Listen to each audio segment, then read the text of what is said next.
¿A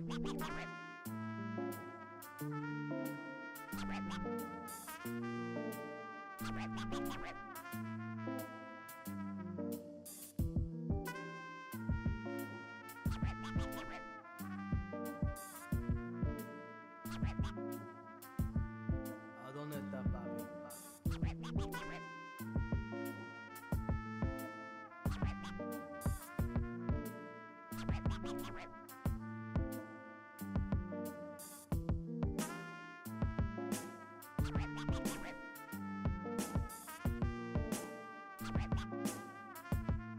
¿A dónde está papi? ¿A dónde está papi?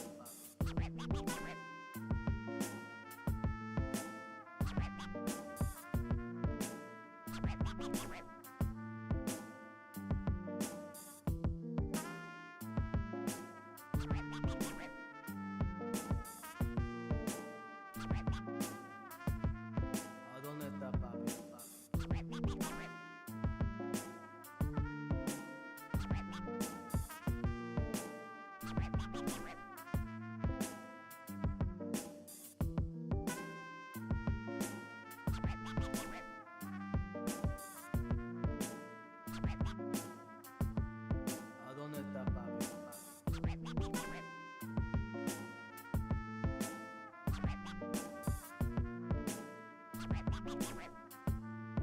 ¿A dónde está papi?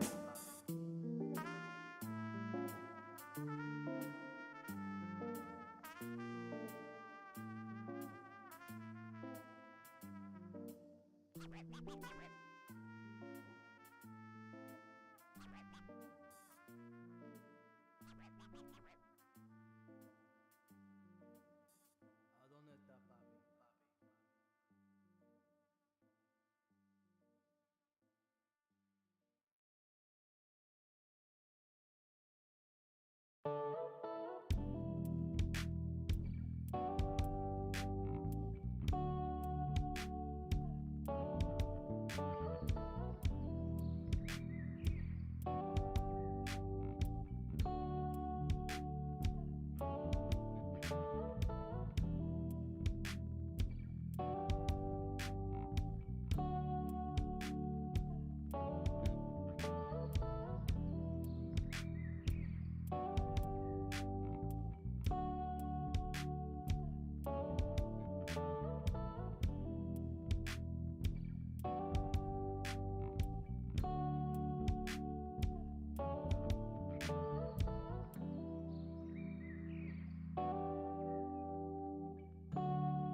Welcome to the Tuesday stream. I hope everyone's having an awesome Tuesday. Welcome, everybody.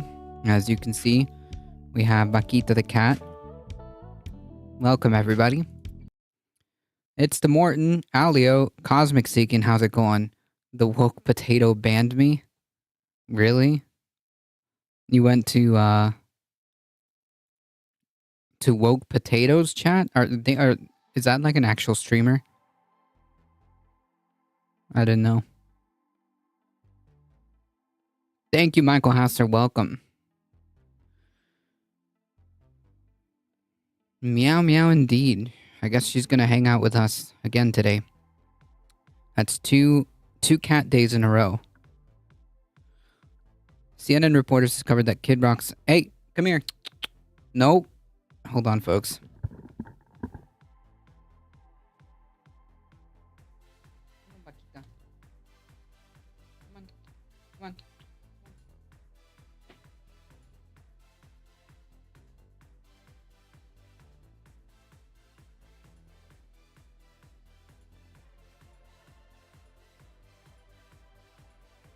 Ugh. Okay. Sorry, she was trying to get herself into trouble.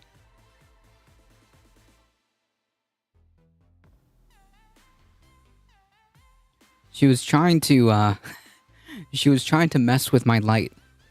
So, yeah, that would have been a disaster.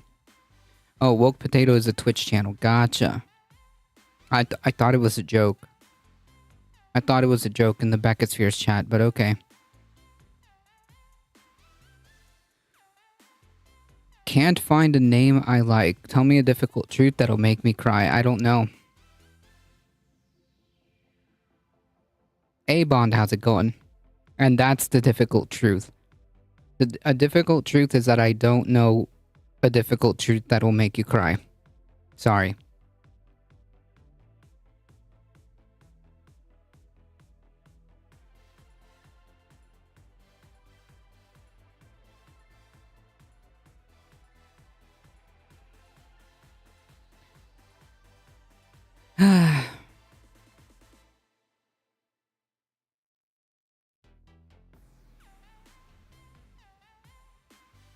All right, cat.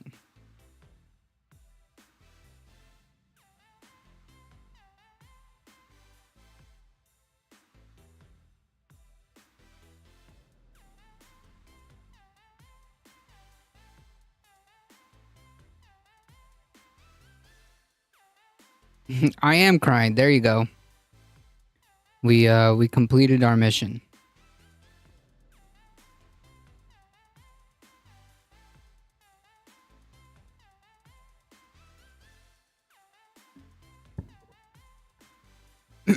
Please stroke Paquita. You mean give her a pet? Yeah. Hello, little cat. You are more than welcome to join us in the news. Just don't bite me, please.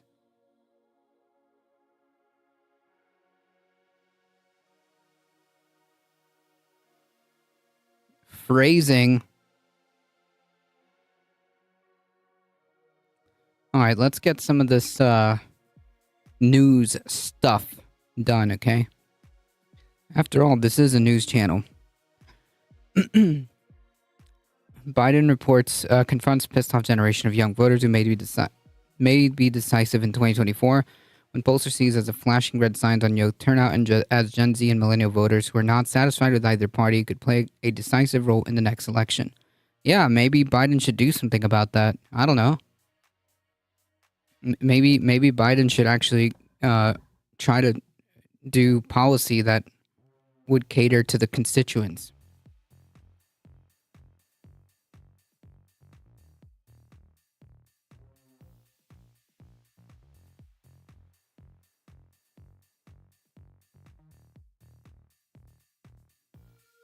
It's okay, cat.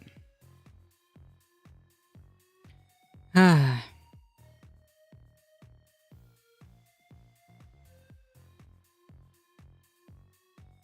I mean, you could just sit down, kitty. Come on.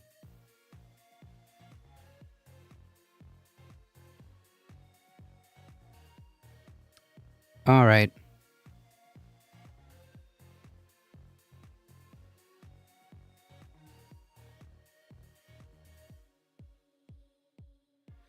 The GOP's too busy to trying to make Biden quit. I don't know if that's their goal, to be honest. He's the perfect antidote to sadness. Well, I agree with that statement.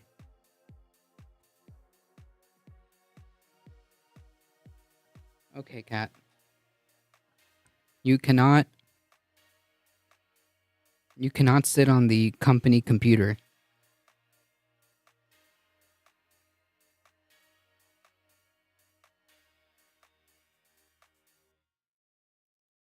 Fine.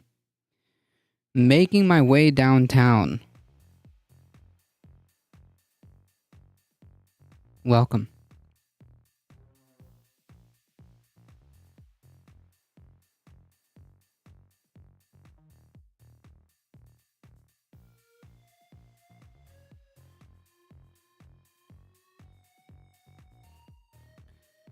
Sorry, she's being a little bit naughty.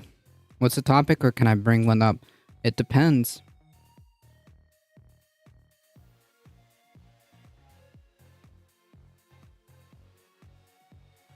Let me just put my cat down.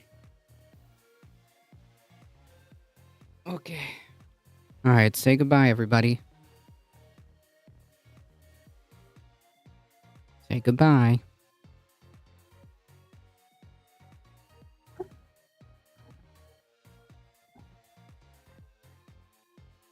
There we go. Ground level news. Welcome. I'm all about the difficult truth. There you go. Psst, psst, psst, psst, psst,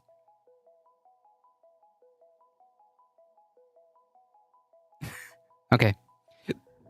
Now that we've got that out of the way, now that we've got the cat segment out of the way, let's do things.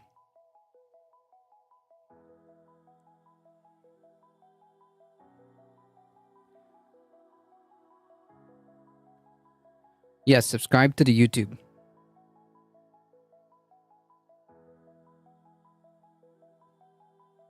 Look up Kim Taylor of Iowa. 52 counts of fraud.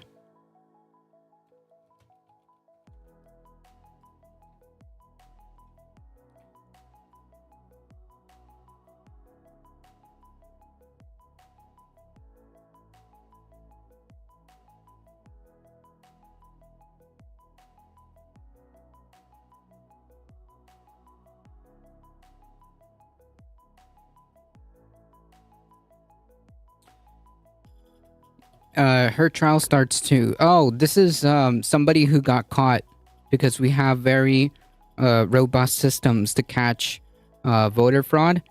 So she was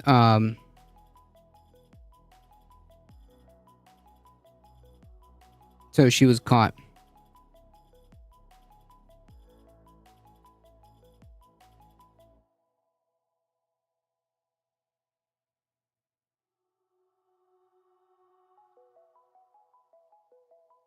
What was she caught doing? She was caught trying to make fraudulent votes for some kind of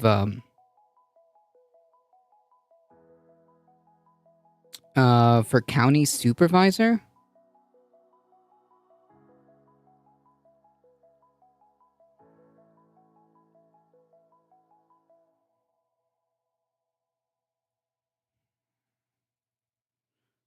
Oh, for her yeah, okay, for her GOP husband.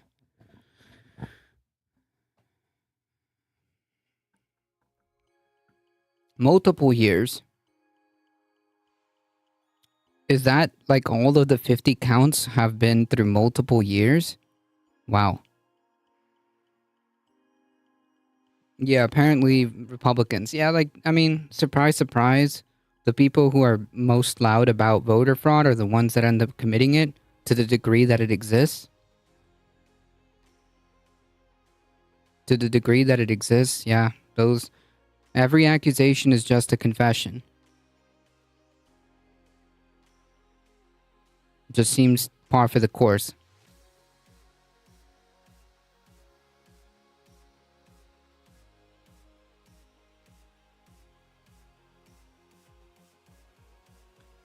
There's no way to catch this method she's using after the registration stage. Except she was caught. That's why she's in trial. That makes no sense. You ever see the documentary called 12 Mules? It will really open your eyes to what's going on. Was it 12 mules or 20,000 mules? Or is that a parody or is that a parody? Only because one of the non-voters used to vote. What? Only because one of the non-voters used to vote decided to vote. Okay, so we do have a robust system that would eventually get you caught. I don't understand.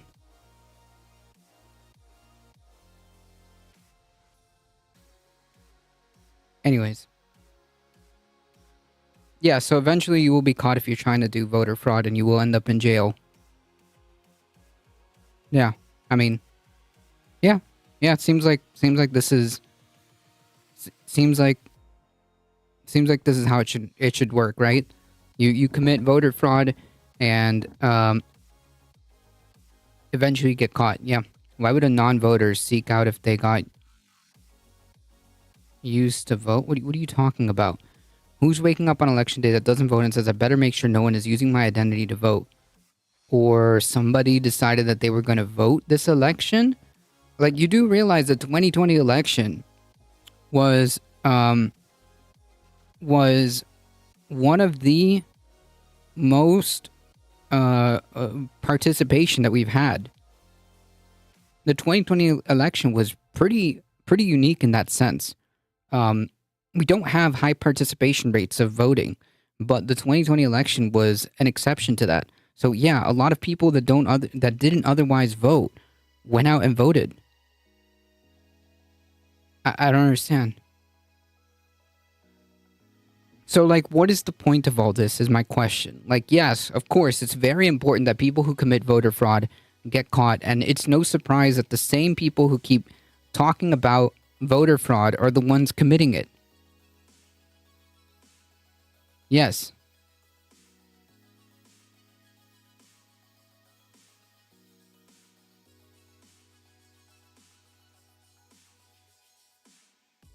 Ay.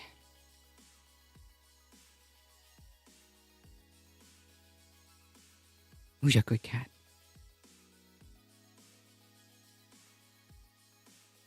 Why don't you say hello? Don't look at me.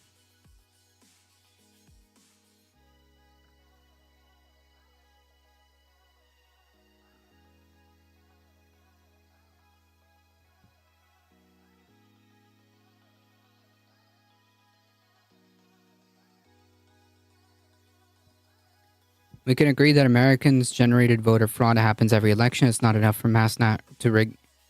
Yeah. Okay.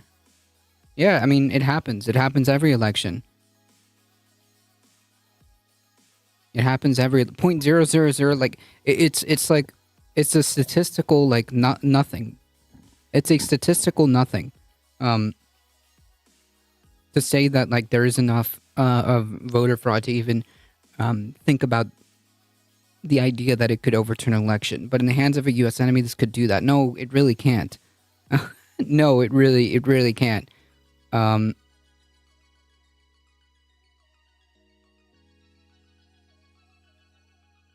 Like to think that like you're gonna have a situation where you have voter fraud, um,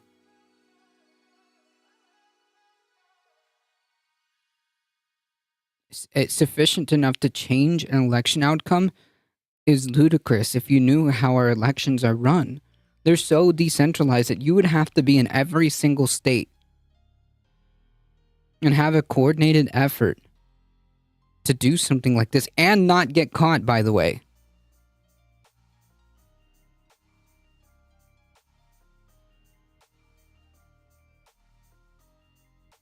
Election fraud is more realistic. Yeah. But even then, those, like, the same Republicans trying to commit election fraud, the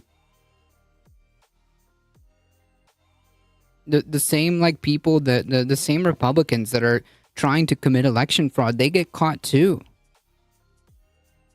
They get caught too.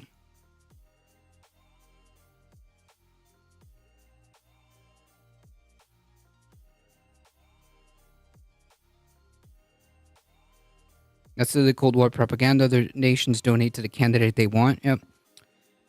The gauge outcomes, only specific states targeted, only certain races where the method would aim them. I mean, but you're talking about something that, like, you're talking about, like, hypotheticals. Who is doing this? Do you have any evidence of this? And what would be the purpose, right? Yeah, Russia had, like, attempts to influence, through their troll farms or whatever, but how much impact did they really have? Not much. I don't understand. Like, you're making up these, like, ludicrous scenarios that are just tinfoil hat stuff. I still remember the hanging chads in Florida for the 2000 election. Like, you're making up these, like, divorced from reality scenarios that don't exist.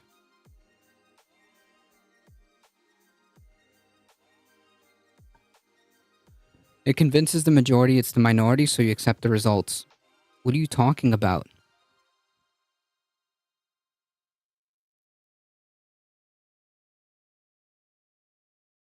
What are you on about? So, the only person who has made this even a thing was Trump. Trump was the only one engaging in this behavior to prime the pump to dispute the results of an election.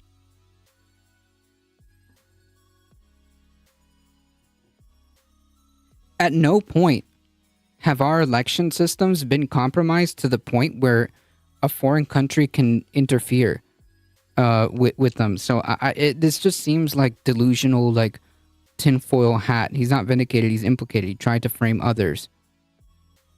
Who, Trump? He just, all he did was prime the pump to try to just, to try to sow,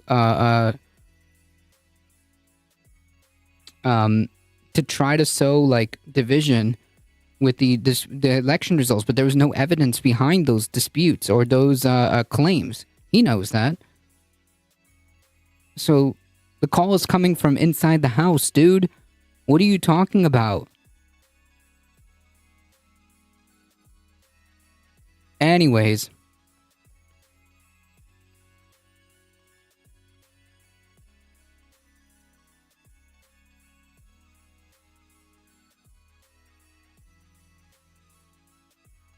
Trump should be in jail for January 6th. Agreed.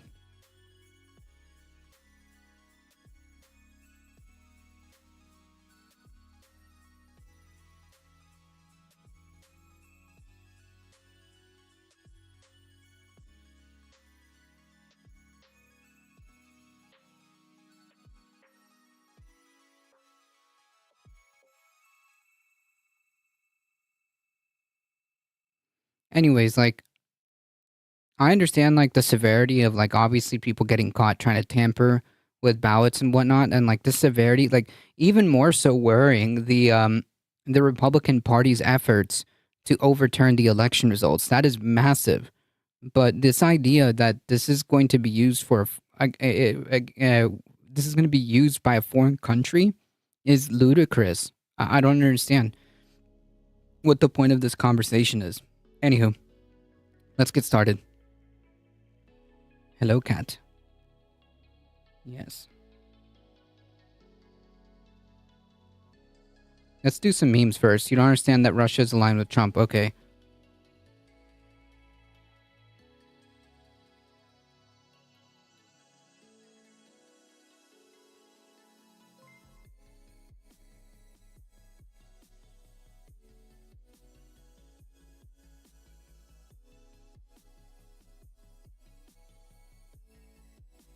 How weird is it that when you say pride, Yeah. people immediately think of gay? Pride means gay, yeah. How- No, it doesn't. Pride does not mean gay. What are you talking about? Maybe he's like exhibiting some like Freudian slip. Pride does not equal gay. Pride is a word, and pride means that you are proud. If I take pride in my work, that doesn't mean my work is gay. I don't understand. When you talk about Pride Month, that is different. When you say something like Pride Month, that has a completely different meaning.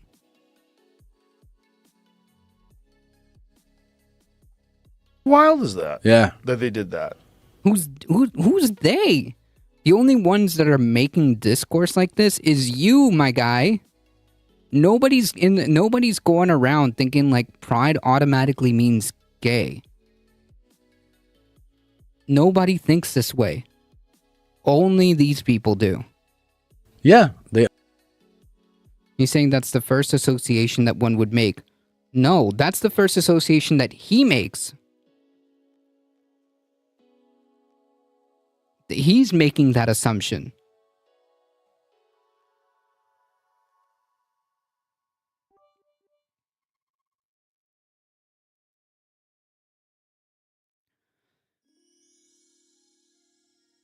Alio with the 14 biddies, thank you so much. Yeah, Rogan used to be the Fear Factor guy. Yeah. they own like that's it's Cain Velasquez has brown pride tattooed on his chest.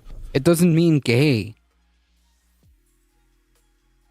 It means that he's proud of who he is. It means that he's proud of being brown, I guess. Because I think Cain is Latino. That's what that means.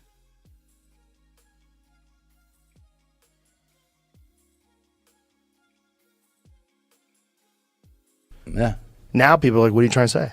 he's gay brown. Yeah. What's that? What are you trying to say? No. Only this guy makes that assumption.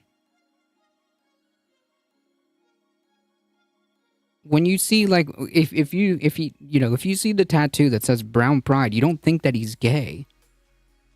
You think that he's proud of his ethnicity.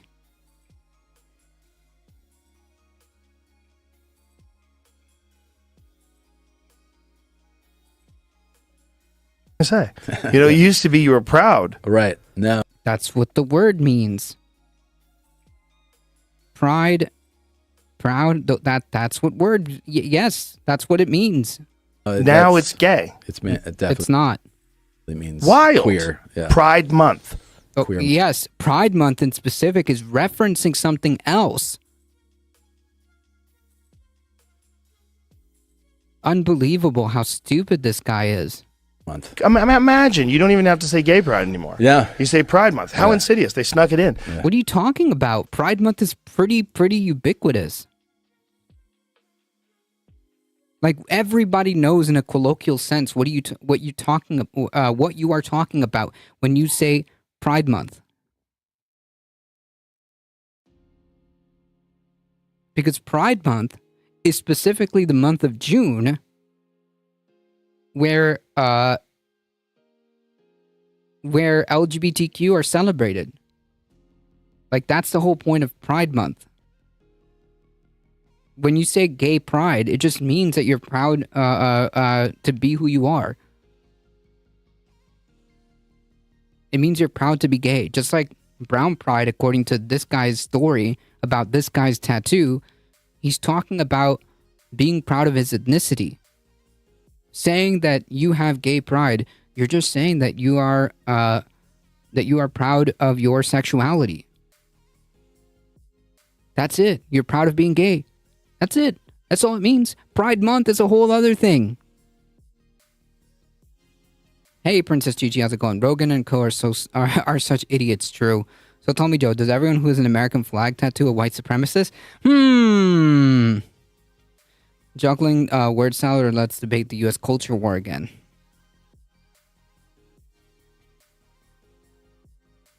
They slowly took over Pride, like they took over the rainbow. It's yeah. Right. What are you talking about?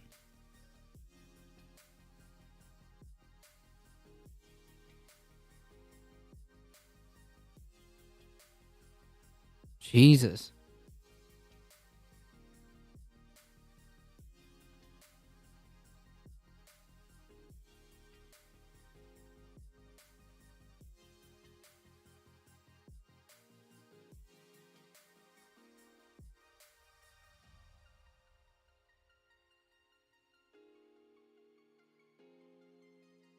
Yeah, they. Who is they? And he's talking about like gay people, Rainbows. queer people. It's so funny to think that University of Hawaii. What is Joe Rogan saying now? He's saying that pride means gay now. Pride literally just means gay, apparently. Words have whatever meaning. Like words don't have meanings. He just associates pride with gay.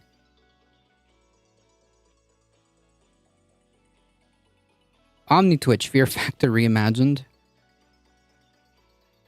Used to have rainbows on their helmets. Can't have it anymore. Why? Okay. You just listened to a portion of Joe Rogan's podcast where he bemoaned queers who insidiously took over Pride and hijacked rainbows, because this is definitely a very serious issue that serious people care about. You know, I think this just goes to show you that rich people have too much time on their hands. When you are so rich, like Joe Rogan, when you are 100 millionaire, you literally have to invent things to be mad about. Otherwise, your life will just be too boring, I guess. But my favorite part about that clip was Tom Segura just sitting there uncomfortably nodding along and then trying to gently move the conversation into less explicitly homophobic territory, because I think that he knows, like, if he pushes back too much here, then he's not going to be invited back on. But also, he doesn't want to appear homophobic. So, you know, defending gay people, getting invited on Joe Rogan's show, it's hard to walk that fine line, but I do believe that Tom Segura straddled the fence perfectly. But when it comes to Joe Rogan, I mean, he's an asshole, right? And watching that tells me that he's just devolved further into being a Fox News grandpa. But it's even worse than that, because he even sounds like those whiny evangelicals who are part of the Reclaim the Rainbow movement, who accuse the LGBTQ mafia of misappropriating their religious symbol. But I mean, at the end of the day, we all know that contrived outrage over the rainbow being stolen is just a more respectable way of saying that they hate gays and they wish that we'd go back into the closet. And the same thing is true for Joe Rogan, right?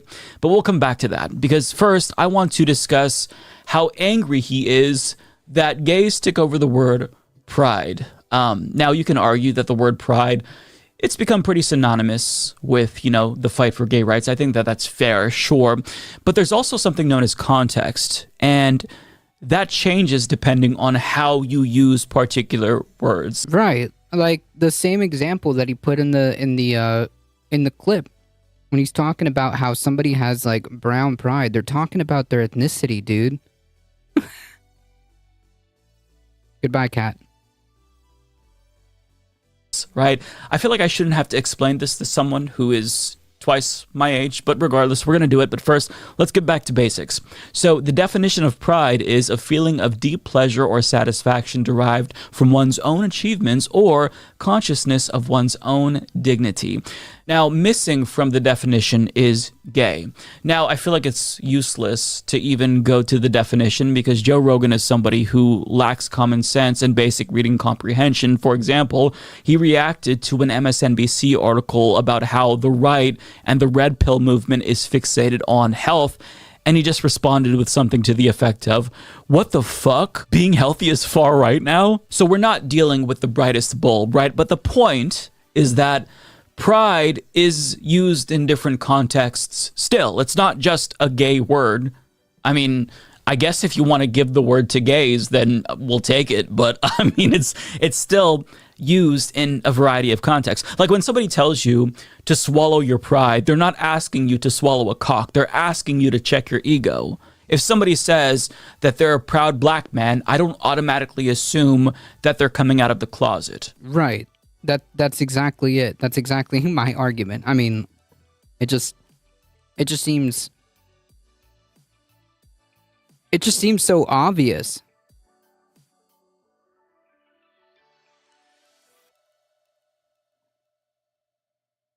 It just seems so obvious.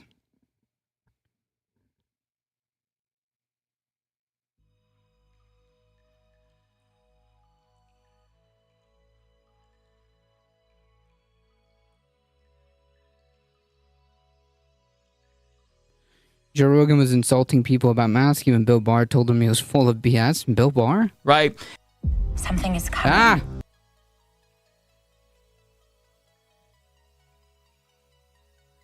Might be dumb, but there's at least enough brain cells left in his skull, I hope, to realize this. The problem is that he's irritated with gay visibility and he doesn't want to say it, right? And this is the only way he knows how to articulate that without sounding overly homophobic. But I mean, it's a little bit too late. He's been going mask off on this issue for years now, so he should just say what he feels. Now, in the lead up to this conversation, he was talking about pride, and he pretended to not know why gay people are prideful in the first place while discussing Bud Light and Dylan Mulvaney. And I want to share this clip with you because it gives us a lot of insight into the thinking of Joe Rogan. Not that there's much thinking going on, but like what little thinking that is there, like what little brain activity is there. I do think that this clip is very insightful. So a lot of like LBGTQ and whatever the other letters are, those bars stopped carrying Bud Light. So it's because they felt like Bud Light didn't back them up. And then there was video footage of them sponsoring a pride parade. So it's like a Bud Light parade truck with a bunch of people dancing around like, we like to fuck guys too, and I'm a girl, and I like to fuck girls. Like, it's whatever it is. It's like they're like dancing around inside this. Yeah.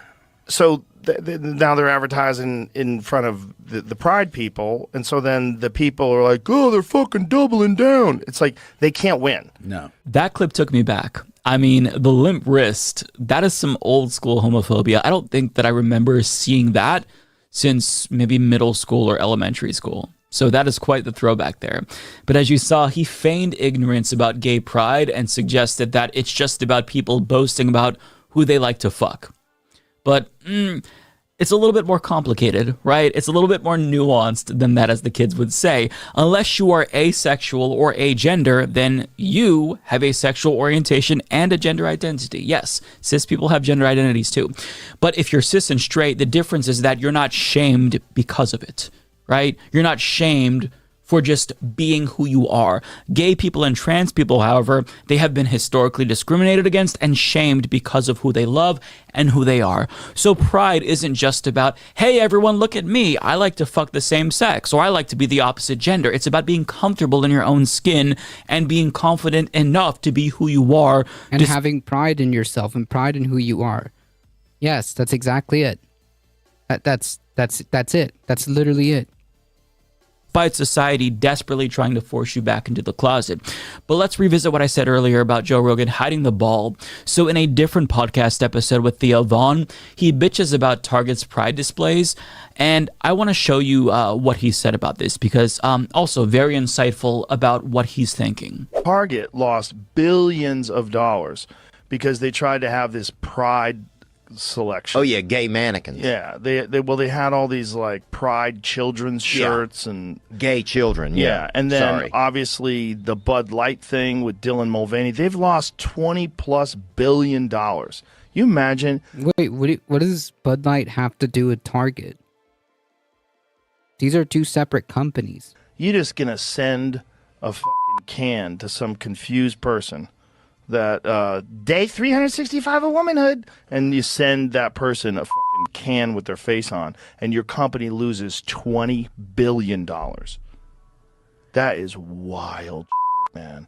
So we're seeing that now where we never saw that before, where people are going, enough, right? Enough. Stop shoving this down everybody's throat. Yeah, dude. A 48-second fucking clip and a singular can. Yeah, dude. Totally. When I go to Target, I don't want to see like fucking tuck pants where you like they're designed to help you tuck your dick. Like, hey, that's not normal. And I don't want that right in front of everybody. First of all, calling a trans person confused is explicitly transphobic. I mean, gay people were called confused too, right? When I came out, my family said that I was going through a phase. So if you can extrapolate that and apply it to trans people, it's the same argument, same bigoted playbook. And it's ironic because Joe Rogan is literally receiving gender-affirming care himself in the form of steroids. See, this is the double standard because when middle-aged men put, let's say, Rogaine on their scalps, they're not confused. That gender-affirming care is perfectly fine, but when trans people receive gender-affirming care, when they start using different pronouns and different clothing, well, they're confused. It's a double standard, and it's transphobia. Period. That's all it is. And like, what the fuck has Dylan Mulvaney done to Joe Rogan, right? Has, like, she ever addressed Joe Rogan in any way, shape, or form? Is Dylan Mulvaney, like, some kind of, like, uber political, like, social commentator? No.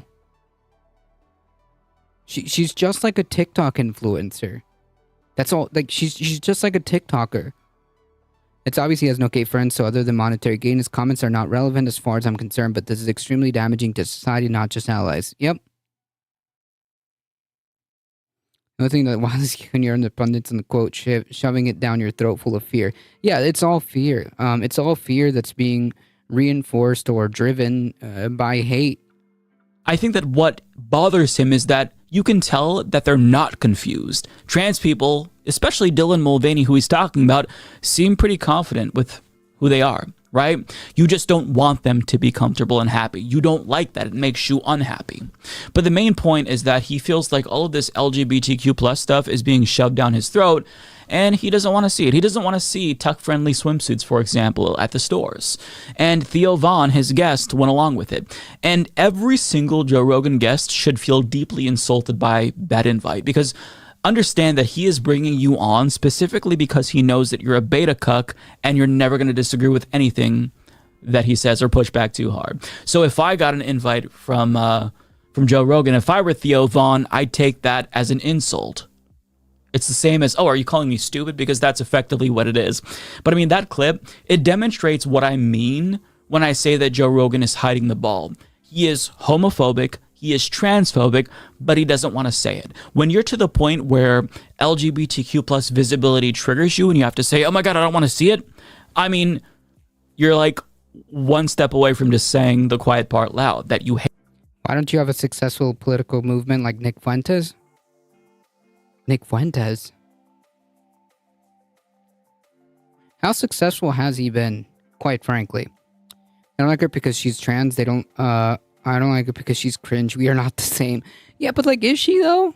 Is she? I mean, like, she's just like an influencer, right? There was a bouncer. Theo was a bouncer at the bar across the street from the bar where I worked. Interesting.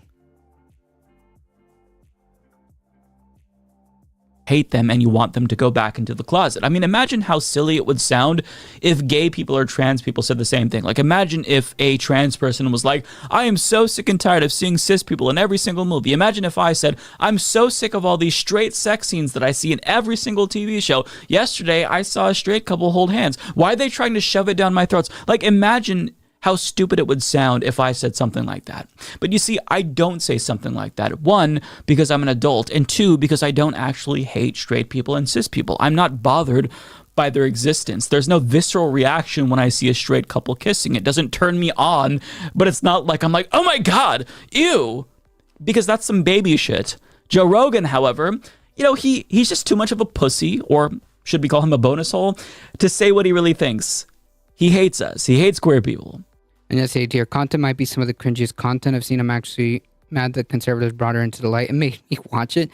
No, I have not seen her content. I just know that she's like some TikTok influencer. I've seen like small clips of her talking about the situation with the whole Bud Light thing, because like that's, you know, the relevant part of what the discourse was at the time. And like she didn't seem like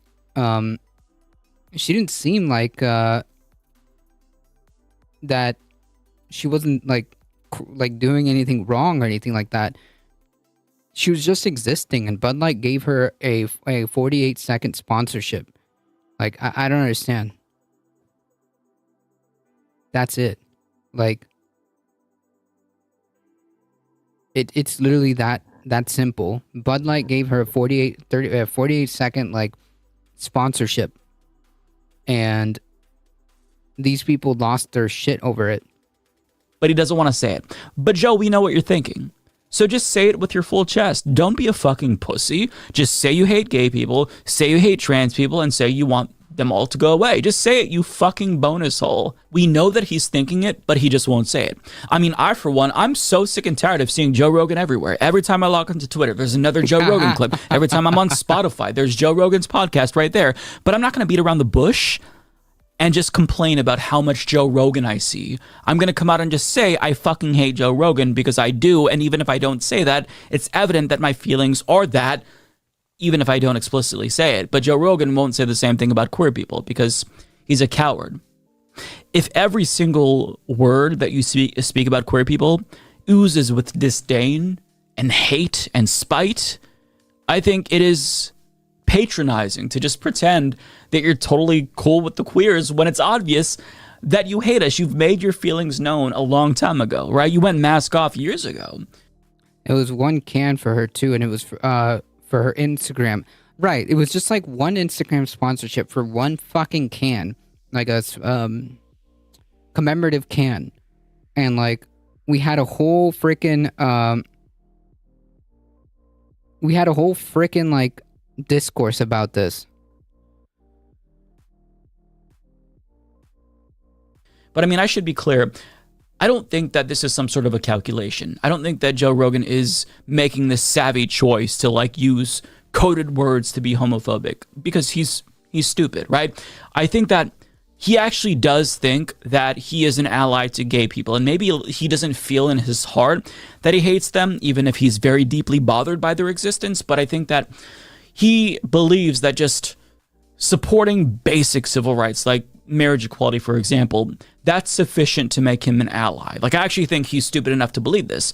But you can't be an ally, or you can't even support us if you're both sides in this issue. I mean, in the span of a couple of years, he's been on both sides of LGBTQ plus issues. I mean, he supported DeSantis's Don't Say Gay law, and then months later, he subsequently condemned Republicans for being against gay marriage. He also talked about how... Yeah, like, what did you think all this was about?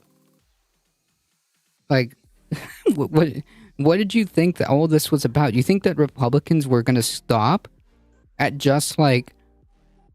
just don't, you know, bills like the Don't Say Gay bill? There's been hundreds of these type of bills. There's been hundreds of them across the country.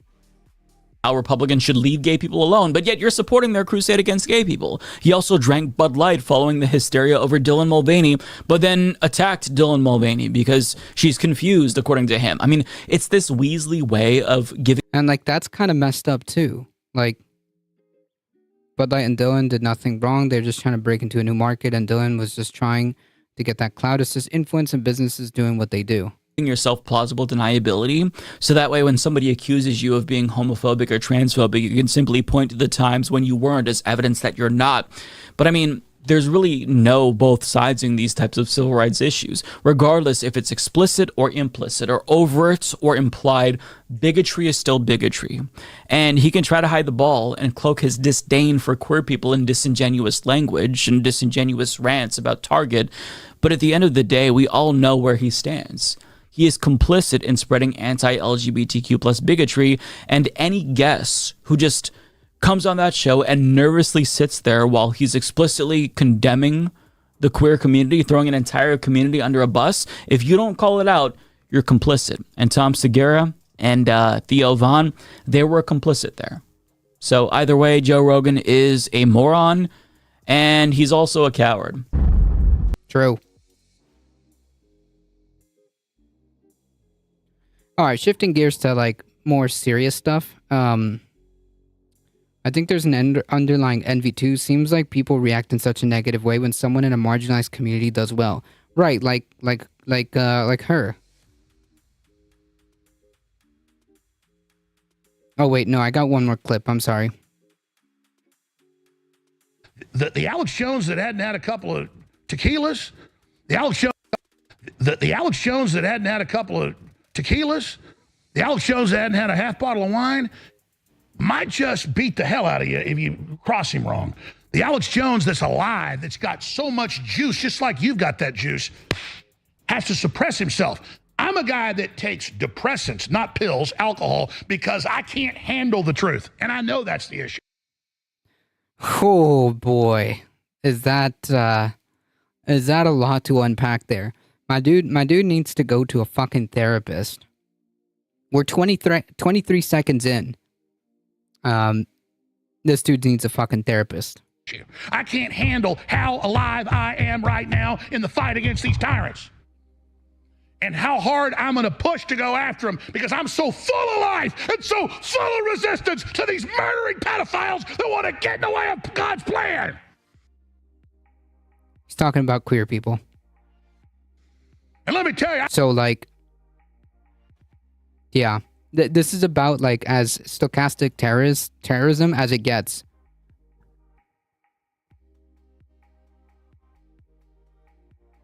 I've been taken up to the third heaven. Full of steroids and cocaine, maybe? Been Yeah. jacked into the big plan. I've seen it. I've seen it. I can't even compute all of it. It's so fantastical. You Jesus. haven't seen nothing. You ain't heard nothing. You ain't smelled nothing like this. I don't have words to tell you.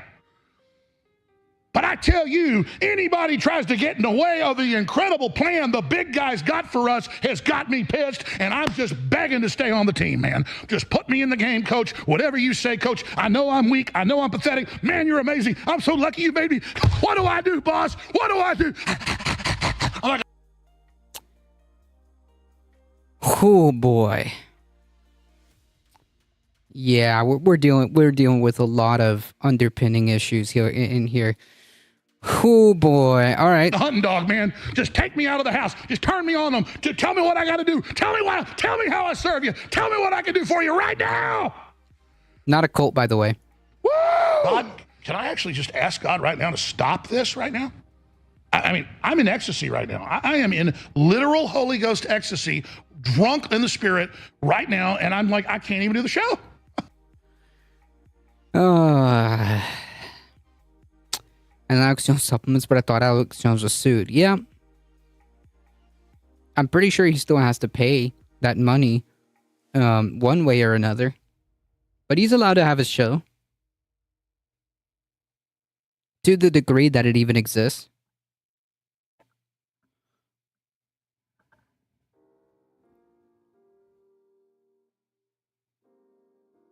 Drunk on something, but I'm pretty sure it's not the Holy Spirit. Yeah. Oh, God. Wow. Okay. I'm going to pass out here in a minute. This is so intense.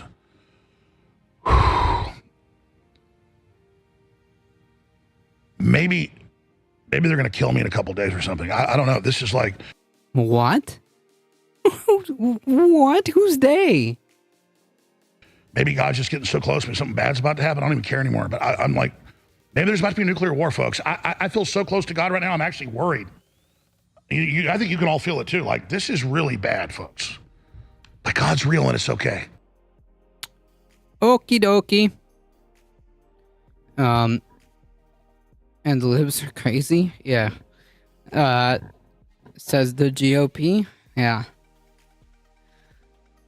Yeah, a lot to unpack here. Dude needs therapy. And, inspiring violence through stochastic terrorism. Not good.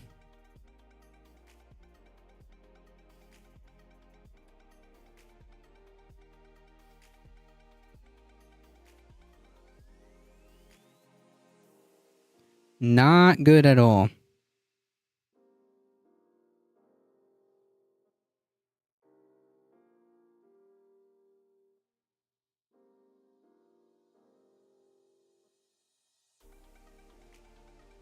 They aren't going to kill. They will only kill if you start strong progressive movements. As the leader of socialist country, we're about to leak info on pedophiles on Congress.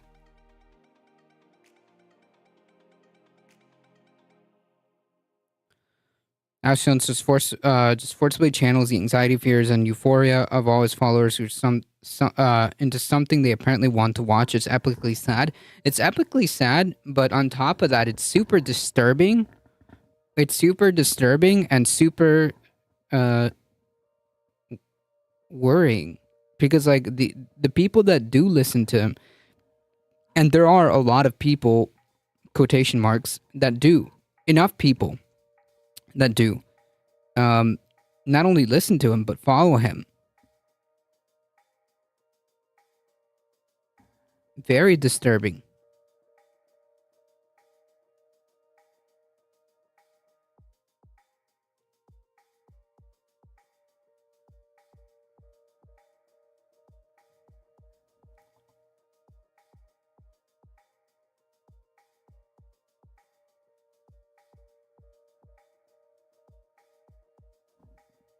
All right, let's get into some real stories.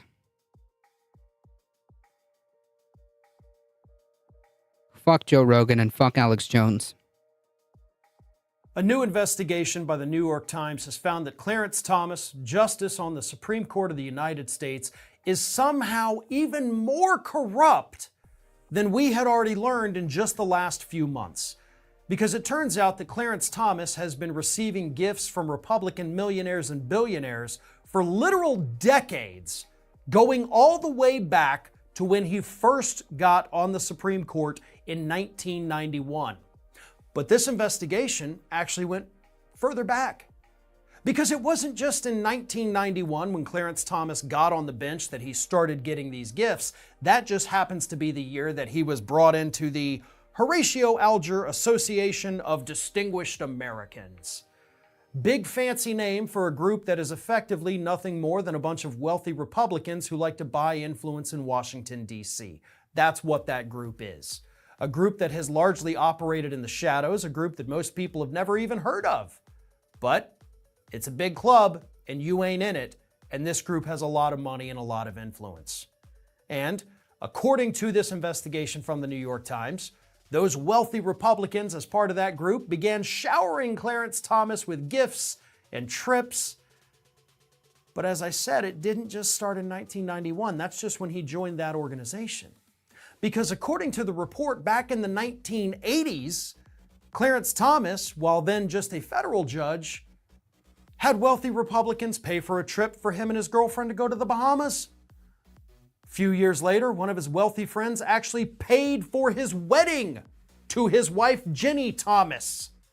All of this, of course, before he was even on the Supreme Court. So Clarence Thomas has actually been corrupted by this big money Republican machine since before he even made it onto the Supreme Court. But of course, once he got Justice on there, Harlan Crow. True. Joining the organization is just streamlines the corruption. Yep. Oh no, the highest court of America is corrupt. Yeah, but it's like it's egregiously corrupt. Like, because you know it's politics. So you always kind of just like understand that there's going to be a level of corruption, but like, damn. And the Supreme Court too? Sheesh. Organization. He started receiving even more gifts, more trips. Many of them were, of course, not reported because Clarence Thomas effectively stopped reporting these kinds of things in the early 2000s after the Los Angeles Times ran a lengthy piece talking about all the trips and gifts that he was receiving. He decided after he was exposed, he just wasn't going to report them anymore. So what this tells us, of course, is that Clarence Thomas has been corrupted for what, 40 years almost? 40 years, this man has been corrupted by big money Republican donors. And he still sits on that court today in a lifetime appointment with virtually no accountability. I mean, I can't even say virtually no accountability. There is no accountability. Because even as these stories were coming out of Clarence Thomas, again, starting back a couple months ago, what happened then? Nothing. We had a slew of court decisions from Thomas and, of course, some of the other corrupted Republicans on that bench, stripping us, the American public, of our rights, stripping us of the gifts we had been given by this administration, specifically student loan debt forgiveness. These wholly corrupted, disgusting human beings, violating every code of ethics a human being could have. Now hold stripping on. Us of hold on. There is no code of ethics. You can't violate something that doesn't exist. The Supreme Court does not have a code of ethics. El Capitan, thank you for the follow. I appreciate it. True, that's why he sits on the court.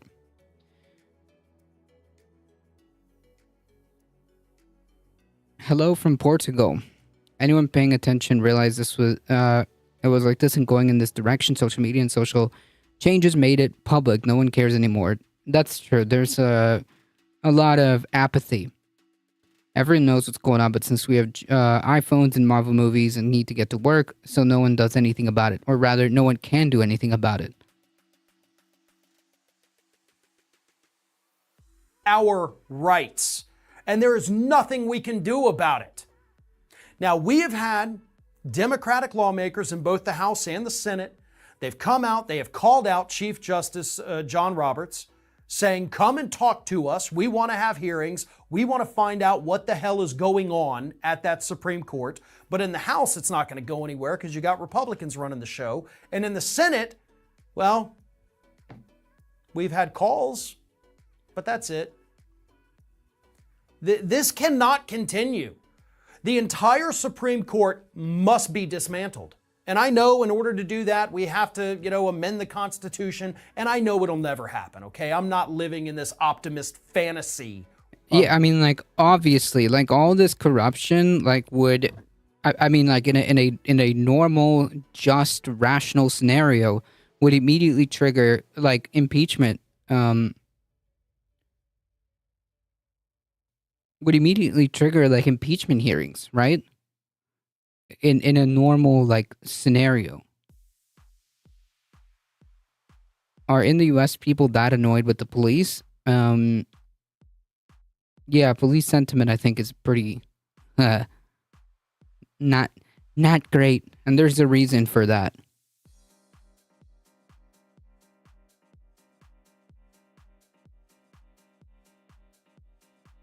Of what the United States should be, but I'm telling you of what should happen. Because that Supreme Court cannot be trusted. It cannot. Every bit. Judge Jackson, Justice Jackson, she can be trusted, right? The newest judge on there, you're good to go. Beyond that, they all got to go. They all have to go. ADT, the situation is normal.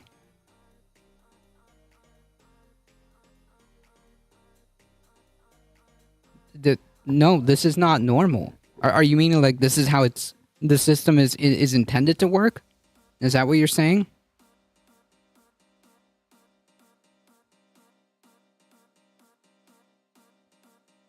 Swims with whales. Welcome. Love, Farron Cousins. Yes. Normalized. Yeah.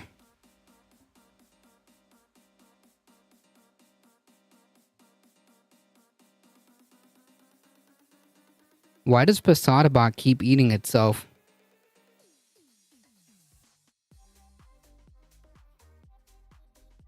The situation is normal and everything is fine. The system works. Be happy for what you have. Well, yeah, meaning that the system is doing what it's supposed to be doing, which is protecting capital. Been watching Ring of Fire since 2015. Nice. Thank you for the follow. Happens all the time, so yes, it's normal. Yeah, but it's not... Well, maybe I'm confusing my own words. It's not good. Two things need to happen. There needs to be a Democrat majority with the Democrat president, and then needs to do its right. They will know 100%. Then we will know 100% that they will never help us. Yeah. It's not moral. Yeah, maybe you're right. Maybe I'm just confusing my words. Just don't pay attention to me, all right? Because otherwise, we're going to sit here, we're going to keep getting more stories of this level of corruption from people like Clarence Thomas, and all we're going to do is sit here and get more and more pissed off, unable to do anything about it. So if Congress is not going to act, if the Senate is not going to act, then vote every one of them out. I don't care what party they're in. But if you're not going to take the necessary steps to hold this Supreme Court accountable... And they won't. ...then you don't deserve to have a job in Washington, D.C., anymore. But that's why they're there, though.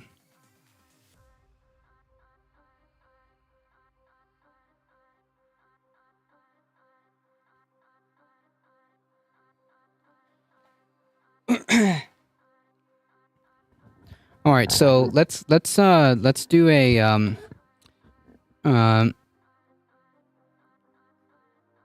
big flex since the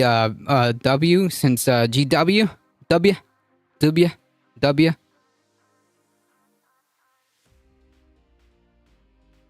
GOP on McConnell, Trump pushing the GOP judges, not the public's fault. No, it's not the public's fault. It's the politicians' fault. It's the Democrats' fault. It's the Republicans' fault here.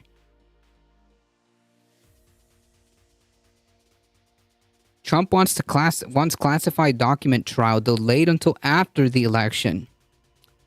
So if he loses this trial, but wins the election, then he's home free? Is that the Hail Mary that he's trying to pull here? Trying to delay the trial until after the election so that if he wins...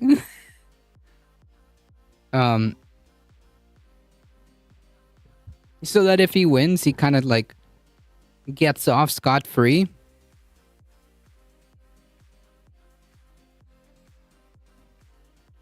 Donald Trump on Monday called for a lengthy delay before he goes to trial for allegedly hoarding military secrets at his Mar-a-Lago estate, contending that proceeding while he remains a candidate for president would make it virtually impossible to seat an impartial jury. Proceeding to trial during the pendency of a presidential election cycle where opposing candidates are effectively, if not literally, directly adverse to one another in this action will create extraordinary challenges in the jury selection process and limit the defendant's ability to secure a fair and impartial adjudication. Attorneys for Trump and his personal aide and co-defendant Walt Nauta in a court filing on said in a court filing on Monday.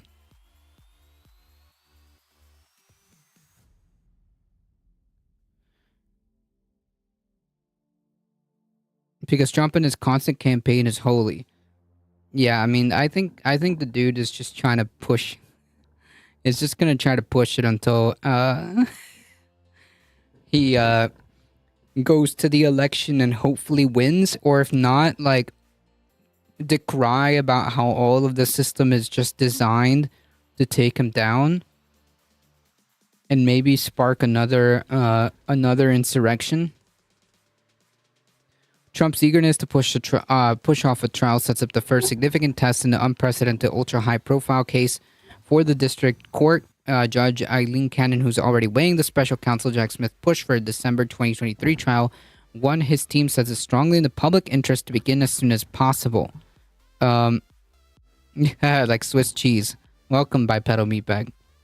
The defense filing says bluntly that this December is too soon to start a trial and urges Cannon to not set a trial date now, but make clear that Trump's lawyer opposed any trial that would start during the presidential election season, which will get underway in earnest late this year. Assuming that Trump wins this Republican nomination, the defense appears to urge nearly a year delay beyond what prosecutors are proposing. But, like, what if... Wouldn't you want, like, a fast and speedy trial? Isn't that, like, what the whole point is? The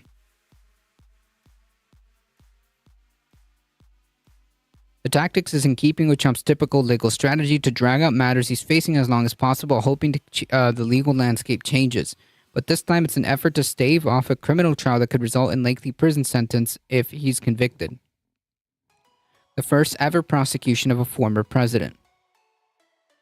In addition, if Trump wins the election, he would likely end up with legal and constitutional tools to disrupt the prosecution's efforts. For example, he's previously proclaimed the power to self-pardon, an untested exercise of presidential power. He would also get to appoint leaders of the Justice Department who would simply opt to pull the plug on any lingering criminal matters. Right.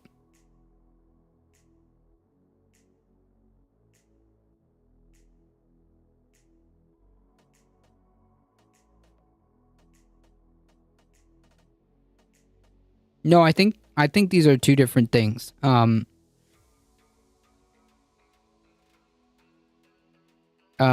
maybe I'm the one that's mistaken. I don't know. Trump wants the drumbeat of grift, and how dare the communists interrupt his speeches? Well, what he wants to do is get scot-free. Is to get off scot-free. I mean, like, that's the only plausible explanation, right? As to why he would want it specifically delayed.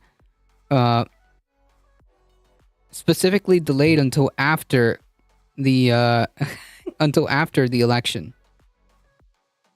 Because he thinks he's going to win.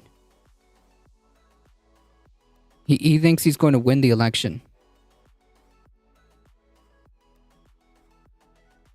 In the late night submission, defense attorneys did not address those scenarios, but pointed out to a series of potential conflicts and other proceedings that they say will make it nearly impossible to prepare for a trial for Trump and Nauta in the coming months. One complication the defense lawyers cite is a civil trial set for October in New York involving an effort by New York Attorney General Letitia James to put major restrictions on Trump and his businesses over alleged pervasive fraud.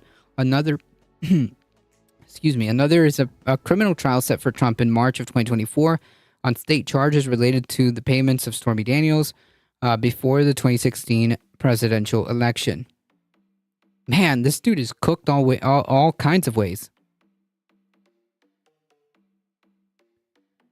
Delay until Trump. No, this has nothing to do with whether or not Trump declares bankruptcy. If he declares bankruptcy tomorrow, he's still going to trial for these criminal charges.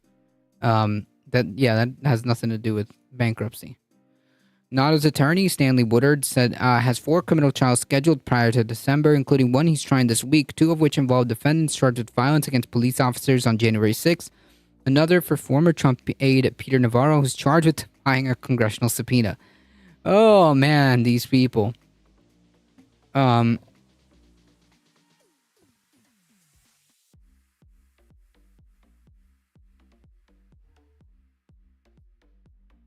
is a defense attorney says Smith's urgency to take the federal criminal trial case to trial as quickly is unwarranted. There's no ongoing threat to national security interests or any concern regarding continued criminal activity, the defense team said. Are we sure about that? Are we sure about that? I mean, like, the dude can literally fire off a fucking, like, truth or a tweet or whatever since he's back on Twitter.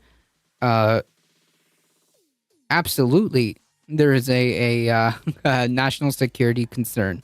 The dude can inspire an insurrection. We see that he's capable of doing that. We saw that he was capable of doing that. The defense team says that possibly alluding to prosecutor's statement backing lax release conditions for Trump and Nauta. While prosecutors have characterized the case against Trump as relatively straightforward, despite the inherent complexities of bringing in a former president to trial, Trump and Nauta's attorneys say the trial will be extraordinarily complicated, requiring Canada to make unprecedented rulings on the handling of presidential records, the validity of Smith's probe, and other matters. Quote, therefore, a measured consideration and timeline that allows for a careful and complete review of the procedure that led to this indictment and the unprecedented legal issues presented herein best serve the interests of the defendant and the public. Wait a minute. Hold on. Here's a red flag. This dude is cooked. It is a classic understanding that when you have absolutely no case, you start attacking the process.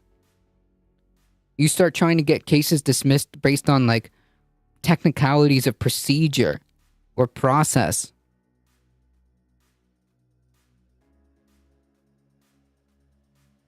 This dude is cooked.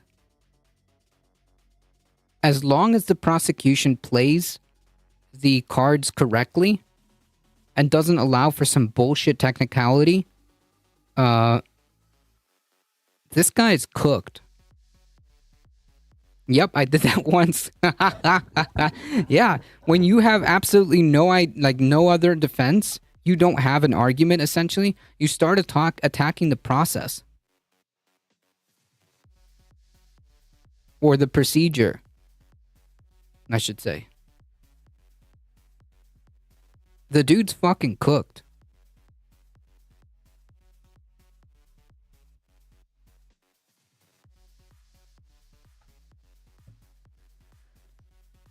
A federal grand jury in Miami indicted Trump last month on 37 felony charges, including 31 counts of willful retention of national defense information. Trump pleaded not guilty at a high security hearing in Miami a few days later. Nauta struggled to find a local attorney, but finally entered a not guilty plea last week. Those hearings took place in front of federal magistrate judges. Neither defendant has appeared yet before a candidate whom Trump appointed to the bench in 2020, which comes with its own problems, but okay. Don't know until state SCOTUS or Fed SCOTUS overturn his felony charges. I don't think the state has anything to do with this one. I think the federal, this is federal, right? So he would have to, okay, so let's say he gets convicted. He would have to appeal, lose that appeal, and then bring it up to the Supreme Court. It's very, very doubtful that this guy is getting off the hook. It's very doubtful. I mean, just judging by like the more I see, the more information I get from this case, the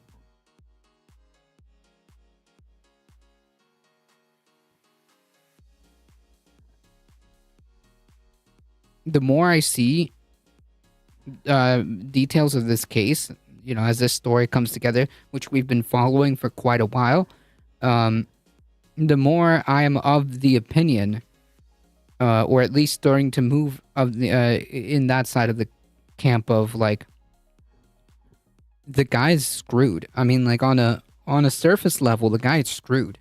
I mean, like even his attorneys told him that this is serious. And now we're talking about how the defense's plan is to try to like parse out like the procedures aspect of this. I was guilty of not replacing my vehicle tags and pled as such. The sentence was 500. I asked the judge to suspend my sentence by pleading poverty, and he agreed. Nice. Plus, you have the GA case, and people are talking about Arizona. Nice. Yeah, the GA case is the one I'm also paying attention to. The GA case and the January 6th case are the two that I'm also going to be like paying attention to if that comes down the pipeline. But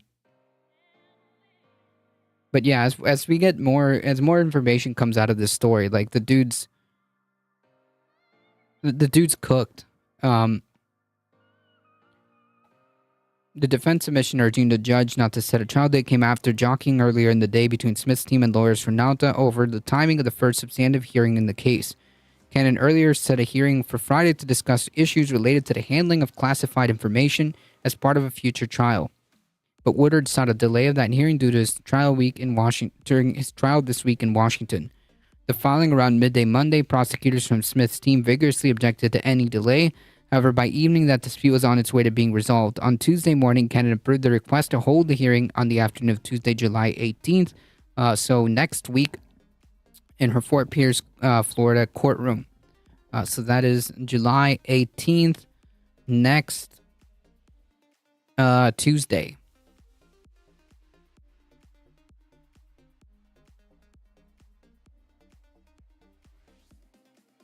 We know Donald loves himself. True.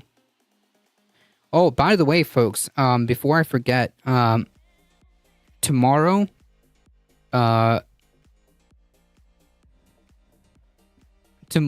will be no stream. Thank you, Echo Wrestle Dragon. Tomorrow there'll be no stream, because it is my girlfriend's birthday. So I will be spending some time with her, and then also 2 weeks after that is my birthday, and then a few days later, I think it's your birthday. You said the 31st? You said the 31st? So we just have like back to back to back July birthdays. Look at that. July squad. But yeah, for my birthday, I'm going to be here. We're all going to have a celebration, even if it's a short stream.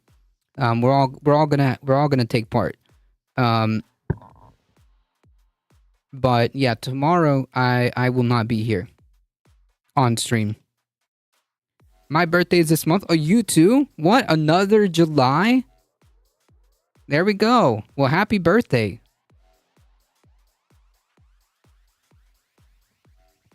Wow, we're just full of July folks here.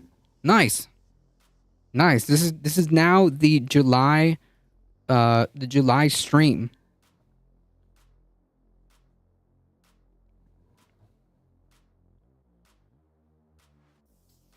Wait, Alia, wasn't your birthday yeah, it's the party month. Look at that.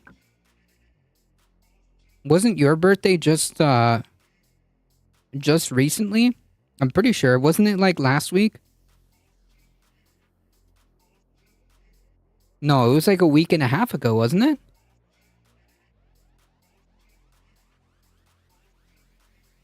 I expect free booze at the party. Fine, there will be booze here July 26th, okay? I'm here to represent the August birthdays.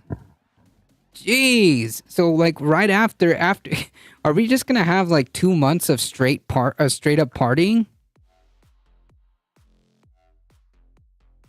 Yeah, we're just gonna have 2 months of just like straight up partying, back to back parties. There we go. July 7th. Yeah. So this entire chat is just July. Is of just July, folks. Nice. Yeah, the July birthday squad.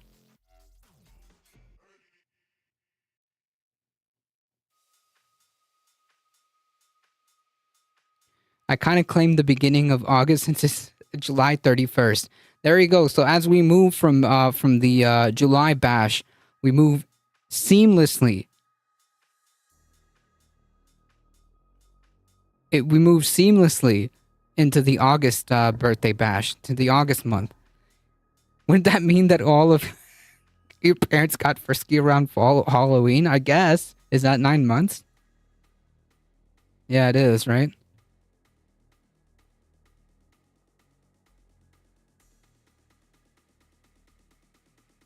Anyway, so before we move on, yes, tomorrow no stream, but 2 weeks after is my birthday, so we're all gonna just kind of end July with a bang since we have so many July folks.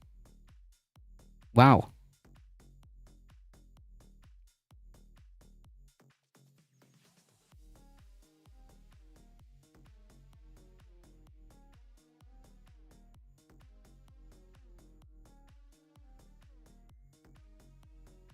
I was conceived during Christmas, so 9 months. Wait a minute. Are you July? I can't math right now. I'm tired.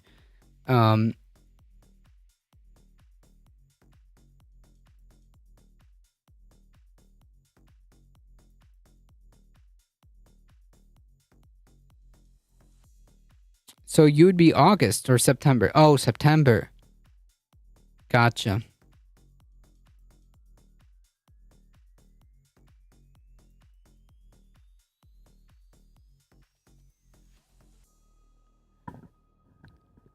So I guess you're gonna bring in the third month of back-to-back parties, right? So we have July, August, and September.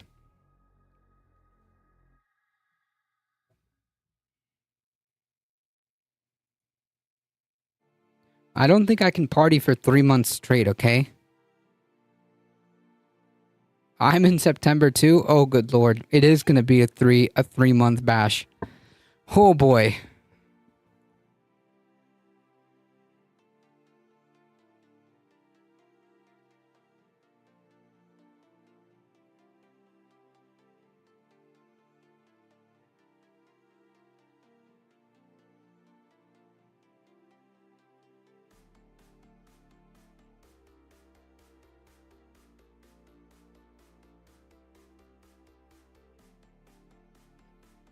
Three months.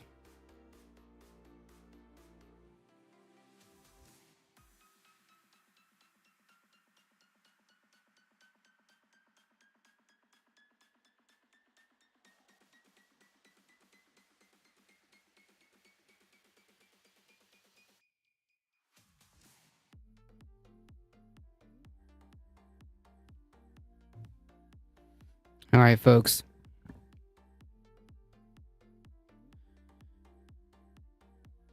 The following on trial timing, defense lawyers said they plan to try and insist that none of the evidence presented at Trump's trial be kept from the public.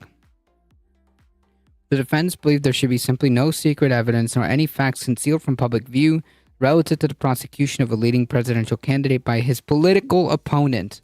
Yes, lead prosecutor Joe Biden, Joseph Robinette Biden Jr., is currently leading the prosecution personally.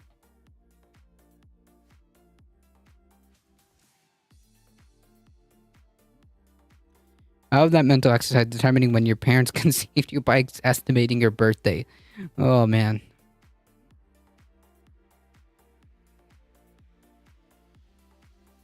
Not exactly the things that go through my head.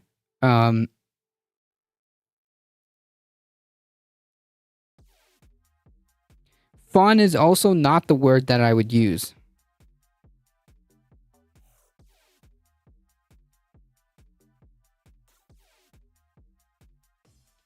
All right, piggybacking off that, grand jury could soon decide. Somebody brought up the Georgia case. It's cringe. Somebody brought up the Georgia Georgia case. I'm seeing charge and case at the same time. Let's try this again. Grand jury that could soon decide on Trump charges is seated in Georgia.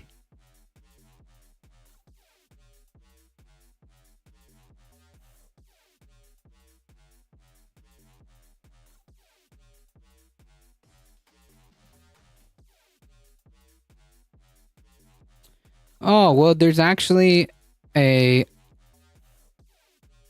explanation as to why we're having three months of back-to-back birthday bashes. Apparently, thank you, Holy City. We got some evidence to suggest that basically just in general, more babies are born in July, August, and September. So it's just kind of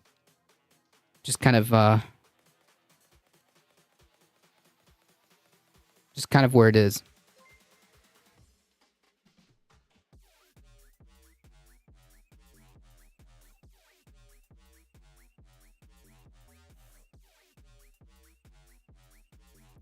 Trump would be better served by claiming to too many legal cases in 1 year.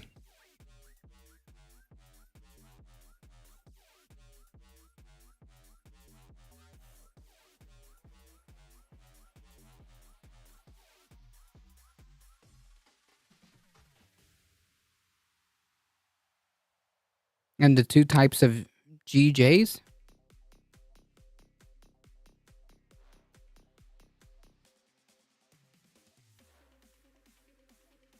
Yeah, love that emote.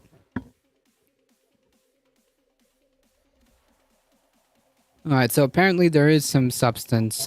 Grand juries, I'm sorry. There is some statistics behind that. But yeah, this makes sense now why everybody is more or less born around this time.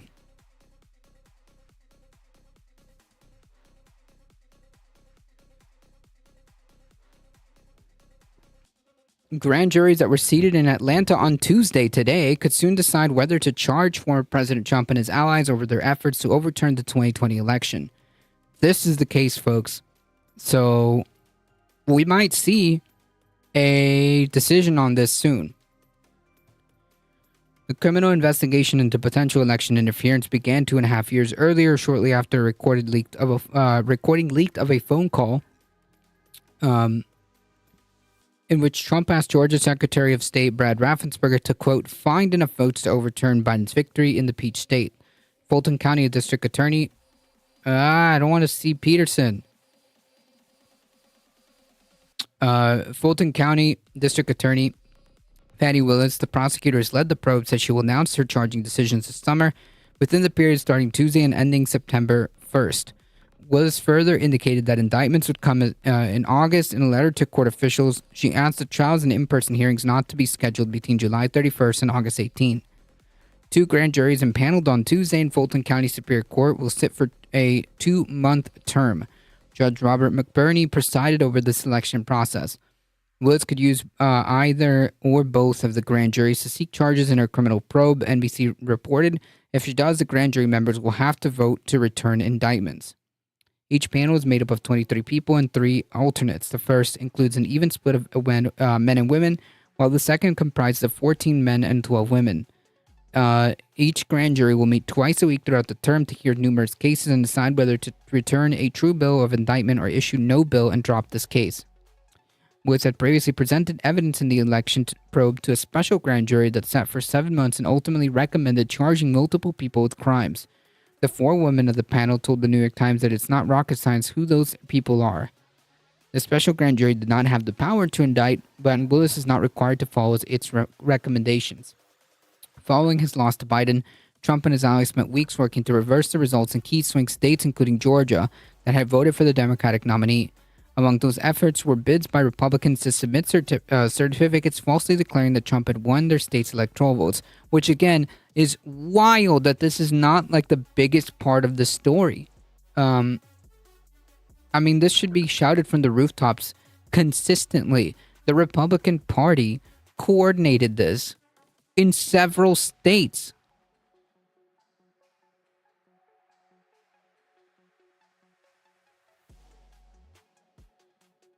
It's just wild to me.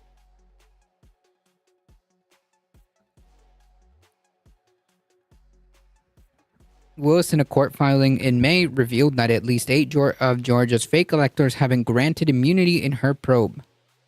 If he is charged in Georgia, Trump will be facing criminal prosecution in 3 separate cases as he runs for 2024 Republican presidential nomination.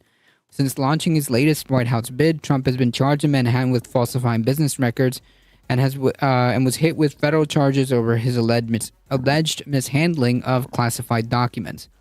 He's pleaded not guilty in both cases and currently boasts a wide lead in Republican presidential primary polls. Yeah.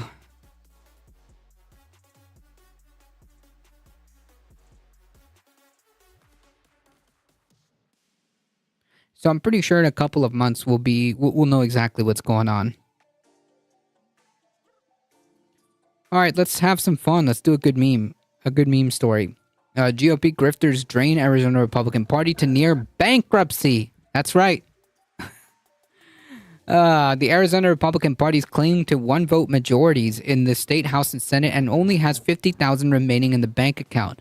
That's not much money to fund crucial expenses such as rent, payroll, and campaign operations.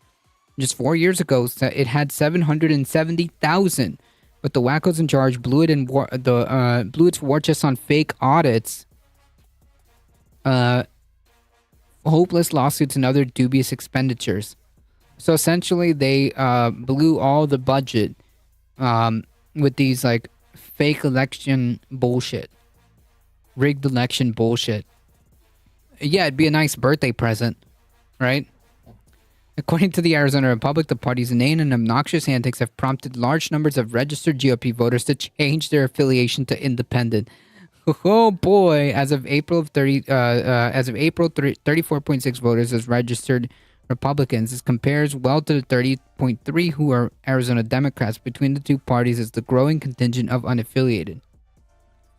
Independent voters are now account for 34.3% of the registered voters in the state. By head count, that's a net gain of 10,077 new independents that would make them the largest party in Arizona. That's an interesting thought.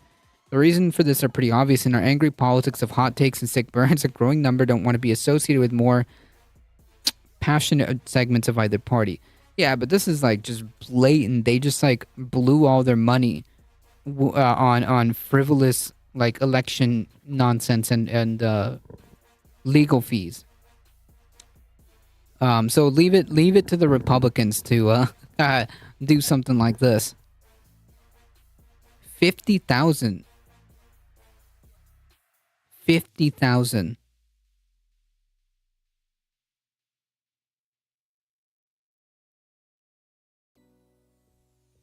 The Massachusetts GOP is in disarray and blame Geoff Diehl, who keeps running and loses muchly.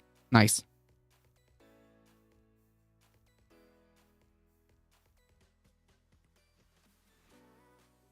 Yeah. The party. Hey, listen, folks. The party of fiscal responsibility in full display here. Truly.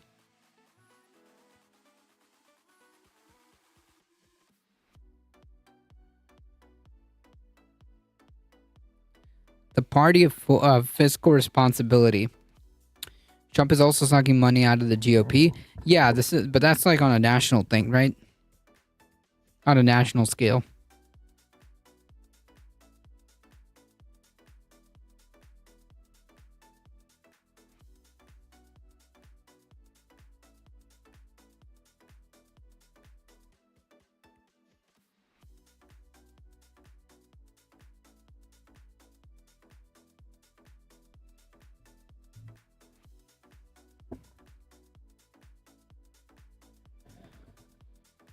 Appeals court.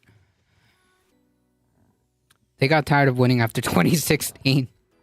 Appeals court orders temporary halt to Mountain Valley Pipeline construction. Yay! Lowercase w, folks. Lowercase w. A federal appeals court on yesterday, ordered the backers of the Mountain Valley Pipeline to halt construction in the national forest, where it reviews a request by the environmental groups to challenge the Biden administration's approval of the natural gas pipeline. A panel of judges on the U.S. Court of Appeals for the Fourth Circuit, which has previously rejected permits for the project, unanimously decided to grant the motion to stop construction. The ruling came after language in the debt ceiling law directed federal agencies to issue permits needed for the controversial pipeline, favored by the state energy chair. This is wild. Joe Manchin.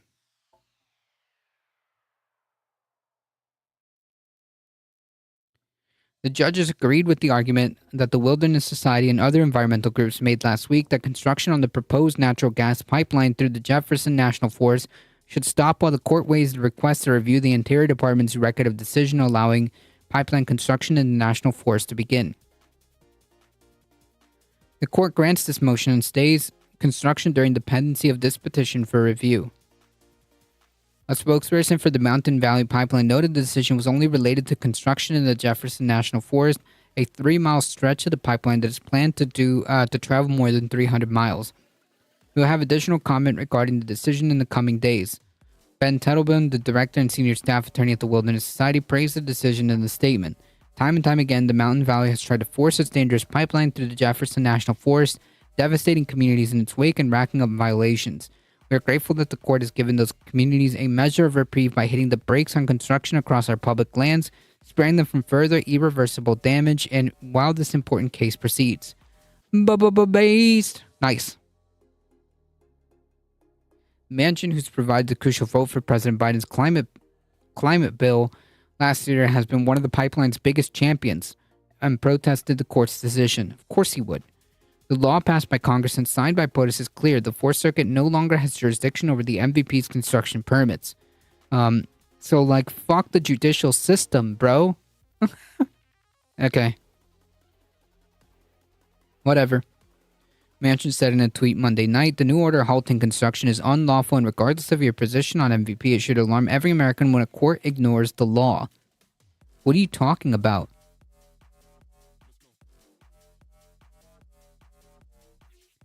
What's alarming, Earth is melting around us and all he cares about is his pipeline. Of course.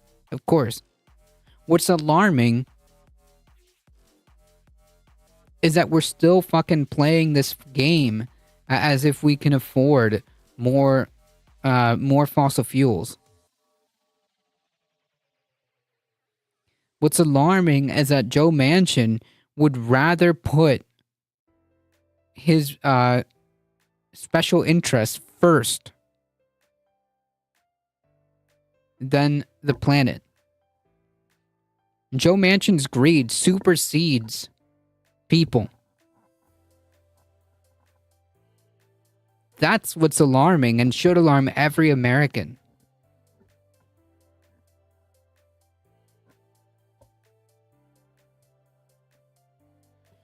Shelley Capito, who also supported the pipeline, said the Congress was crystal clear with its intent when it included language ordering Interior to issue the necessary permits for the pipeline's construction and legislation. It passed raising the debt ceiling.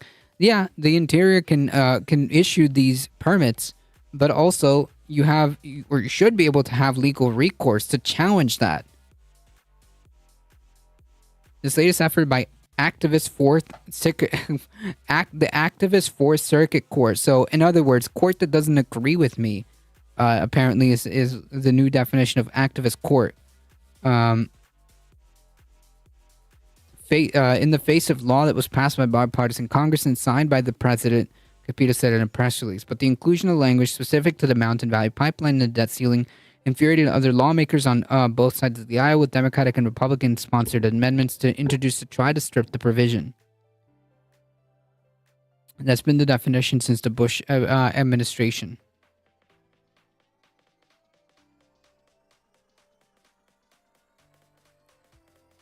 The White House spoke. Wait, the definition of activist.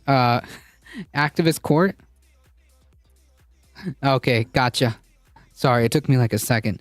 The White House spokesperson could not immediately be reached for comment. However, the Biden administration has supported this project, with Energy Secretary Jennifer Granholm urging the federal regulators to approve it, arguing the controversial project is needed for U.S. energy and security. No, it's not. No, it's not. Why is this needed for energy security? We could be investing the same amount of energy, resources, money, whatever, into building more sustainable, renewable energy sources. That's protecting energy security. That's achieving energy independence. The ruling is the latest twist in the legal saga surrounding the proposed 303-mile pipeline, which would transport natural gas from West Virginia to Virginia. The Fourth Circuit has dealt several blows to the project, previously throwing out a permit issued by Virginia's Department of Environmental Quality after finding the agency erred in issuing a certificate that found the project would not violate the state's water quality standards. In January of 2022, the court vacated permits the U.S. Forest and Bureau of Land Management gave the project, dealing it another setback by sending it back to the agencies for review. Last year, the MVP requests its lawsuits get assigned to a different 3-judge panel than the one that ruled in Virginia case, and in previous cases unfavorable to the pipeline, which that motion was denied. It's so hot outside, and more deaths will pile up because of these assholes. Yep.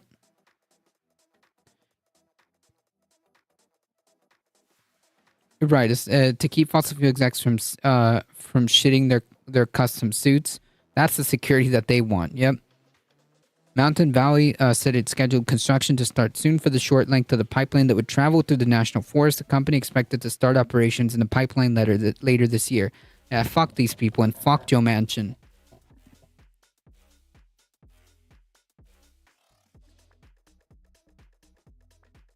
And this is also a bad reflection on Biden too.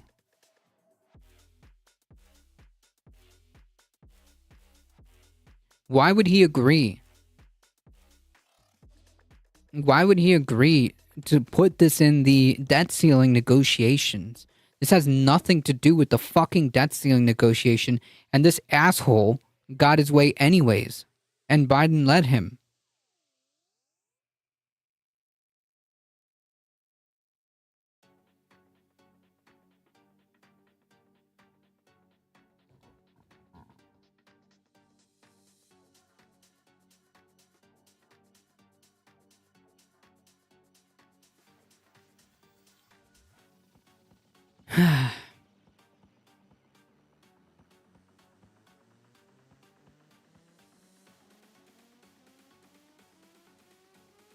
Anyways, TLDR, good on them.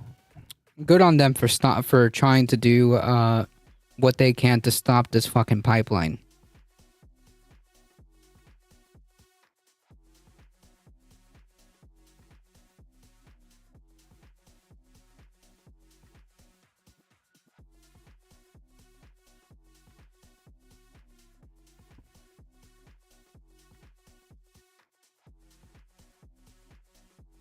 I have a question for the nomination. Do you need ballot access? Do nominees for the Democratic Party, do they need ballot access for the primary as well?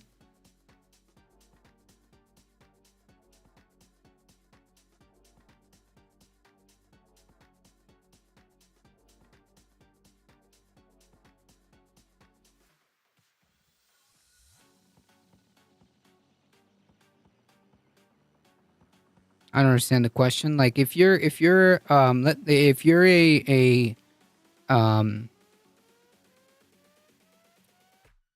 running for president for the Democratic Party, right? You're running for the primary. Does that election need ballot access?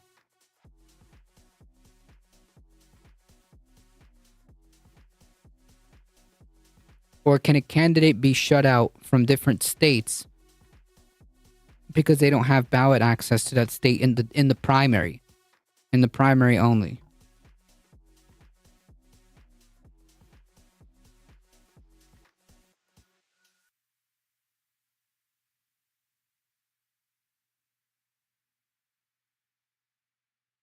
The primaries are completely run by the parties. Gotcha. Right, but they're the ones that are running the election, right? They're the ones that are running the show.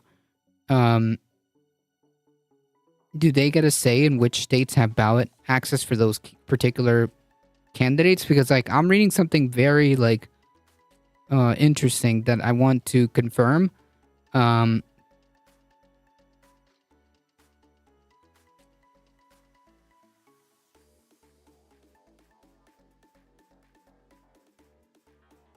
They set the rules, they print the ballots, and they count the votes. Gotcha. Because, like, this came out from,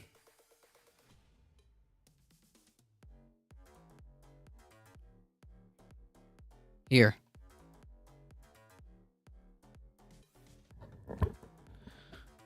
Marianne Williamson, her campaign is not a campaign, it's a book tour. I was the national field director. I was fired along with anyone who mentioned ballot access or field plan. Like, this is where I'm stuck.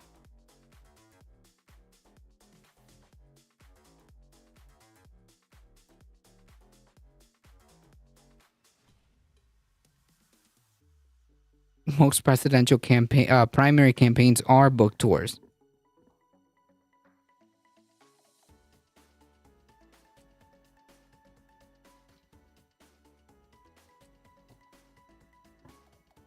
Her focus is only on events and social media. I was half joking a month ago that this is a book tour. I found out on the day that I was fired that she has a book coming out in September. When I brought up in the staff call that we still don't have ballot access in any state, she literally called ballot access mythical stuff. That's where I'm stuck. Like, what ballot access? I thought, like, by running in the primary, you automatically vote, right? Like, you automatically just vote for the Democratic primary, right? I didn't know that even in the primaries, you had to have individual ballot access. Or am I just confused? Or is this confused? Or is this wrong?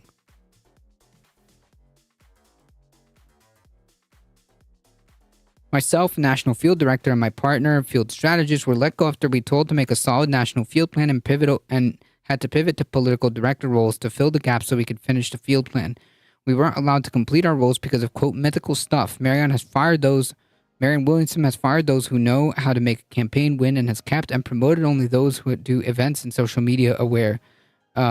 In other words, the book tour. She has no ballot access and doesn't care, calls every ballot access mythical stuff. She fired everyone who has any semblance of the field.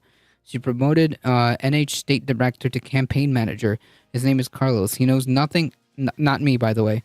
He knows nothing about national campaigns. By the way, I've only worked on nationals for the past 8 years, nor has he had any experience in the field, which is what it takes to reach voters. Marianne's grifter did not support her. She's here to sell her book coming out in September. And that's all she is here for. If she wanted to win, she would listen to the multitude of experts that were on her campaign before she fired them for giving advice and direction. I worked for her, and I am all the more sad for it because I was duped. I thought I was more aware than that. Go ahead, Marianne, shoot me a cease and desist letter because I will do neither. So, oh boy. Yikes.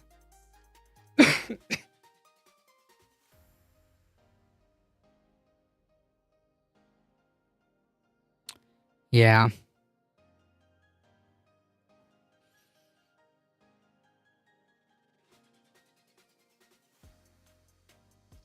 Spicy indeed.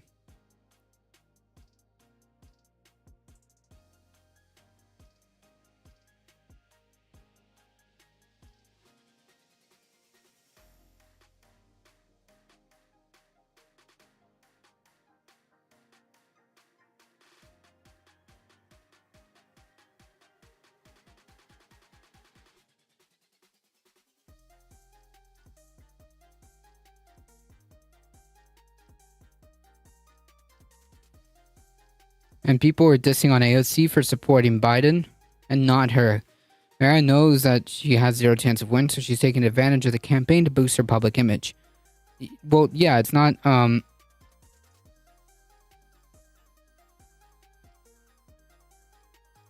It's not just like boosting public image. He's doing this to sell the book, apparently.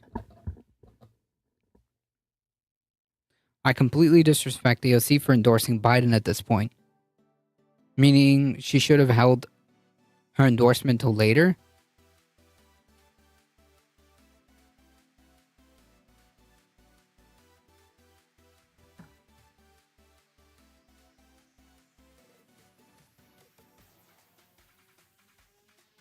Writing a book is part of boosting your image. Everyone who runs for president has a book. Yeah, but his claims apparently, it's not just that this is like a book tour, but that she doesn't want to win. Like there's no campaign strategy here. It's just to sell the book. Apparently, according to this claim, her only mission isn't to win.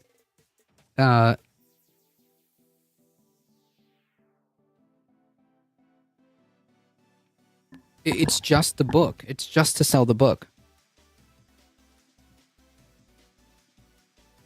I don't know who this guy is. Sounds really whiny to me. This guy was the national... again, that's why I'm questioning, like, what is going on here. The guy is the former national field director.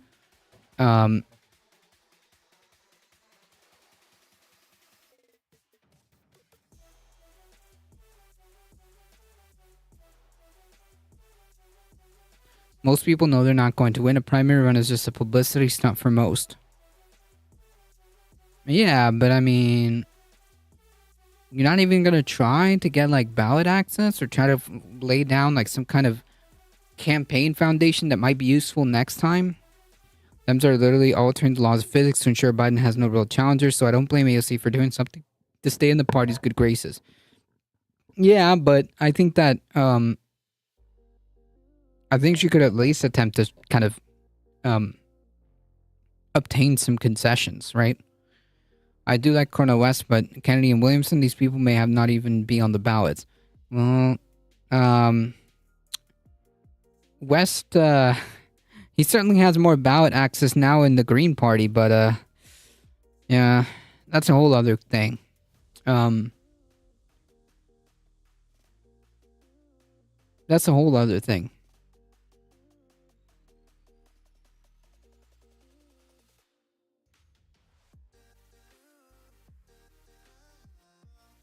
I don't know who this guy is. Sounds really whiny. Yeah, this guy was the former field director. So I'm trying to like kind of figure out what this is about, and like why does it have like I didn't know in the primary you needed ballot access.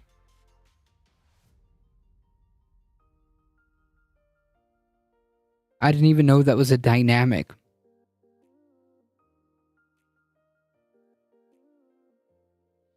It looks like it takes between 500 and 5,000 signatures to get on the primary ballot, depending on the state.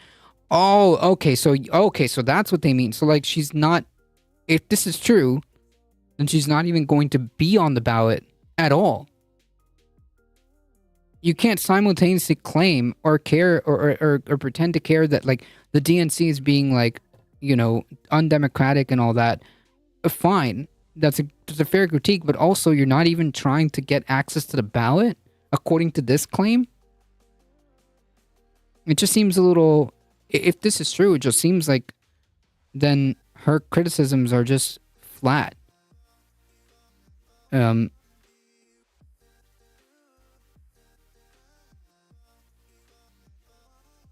Anyways. It just seems strange.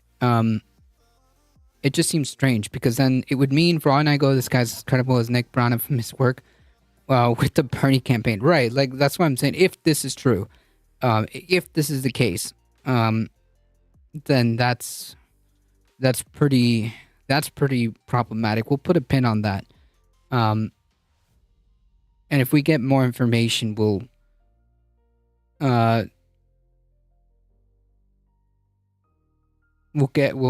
update the story as we go.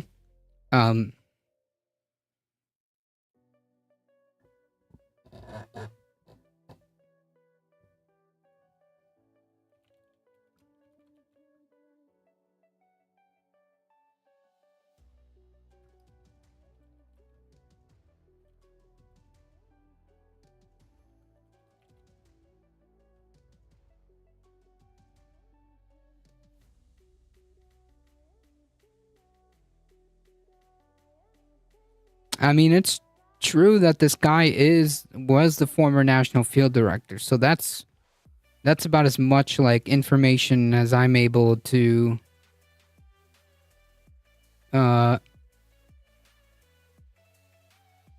confirm. So like that part is true.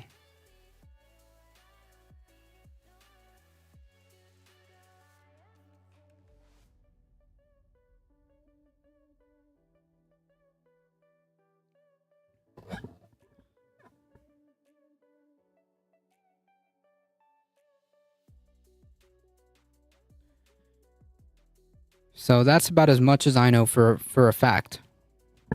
It doesn't matter, there won't be any debates. Biden is a de facto nominee no matter what anyone wants. Yeah.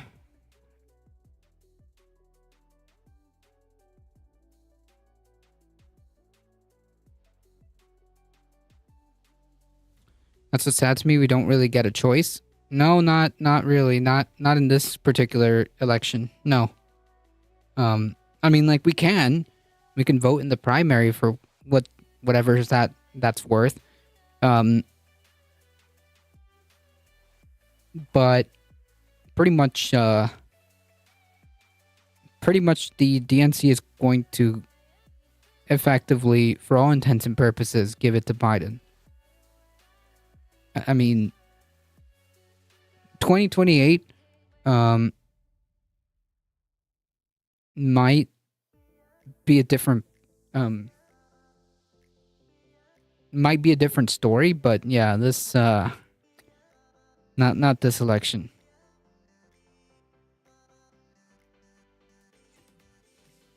The DNC and RNC maintain it. Yeah, and that's not necessarily a good thing, right? Like that's what we're criticizing.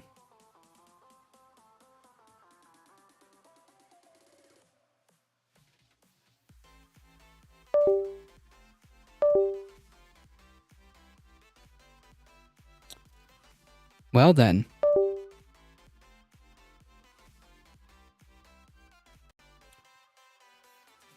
Can everybody hear me?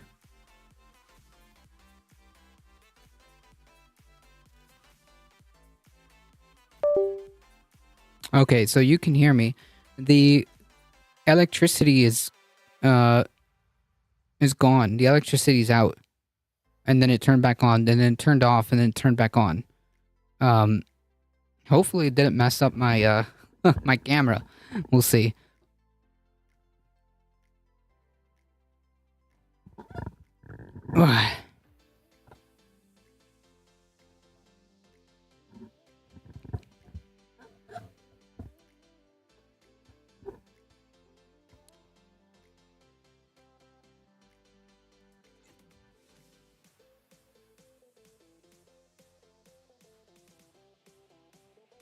Yeah, I cannot see. I think something's wrong.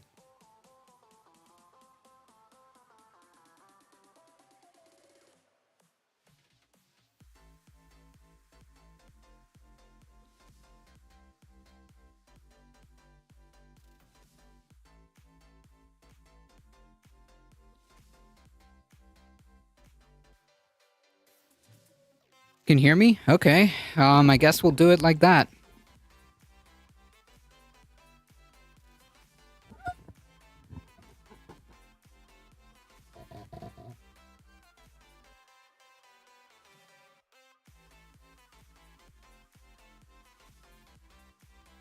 Yeah, for some reason, like, the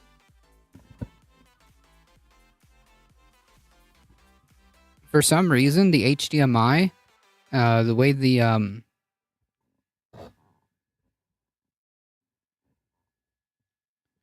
the camera is set up is not really feeding back the image to me.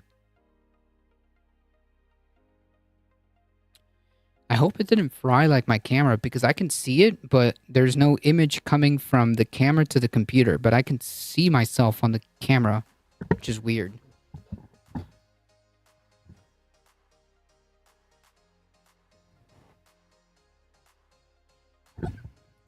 Who knows? I might have to I might have to unplug it and plug it back in. Hold on, folks. Let's see if I can fix it.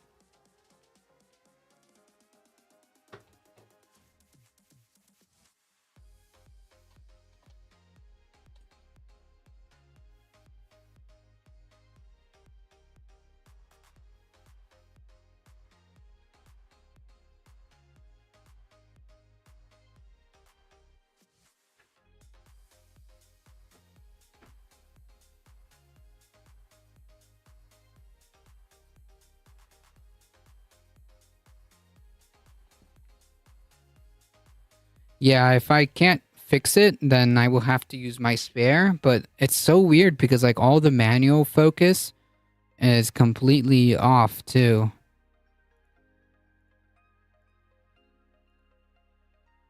Break out MS Paint and draw yourself. Oh man. All right. It's all good. We'll fix it. Should I make like an MS Paint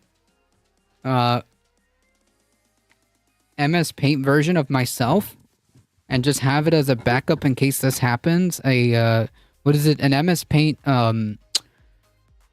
avatar? Is that the proper word? Yeah, I'm super out of focus. That really messed with me.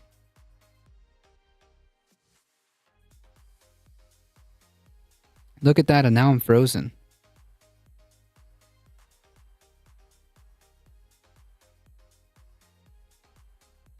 There we go. Yeah, a avatar. Like a VTuber, but 2D. There you go. A PNG tuber. Exactly.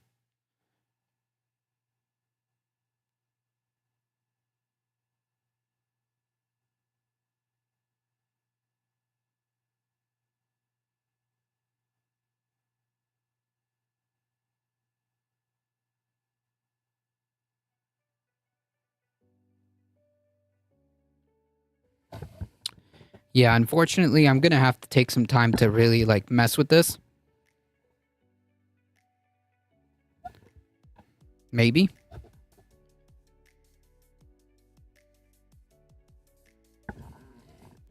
Okay. This is gonna have to do for now. Blurry, but here. Yeah. This is just gonna have to do. I may need to, like, mess around with it a little bit more. But it'll work.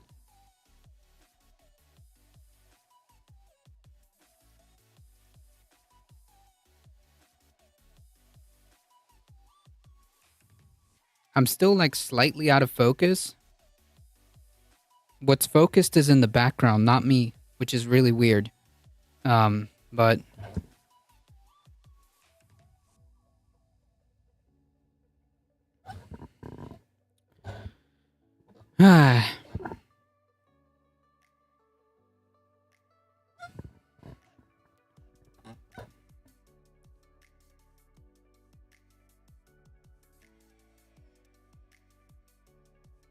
all right, it's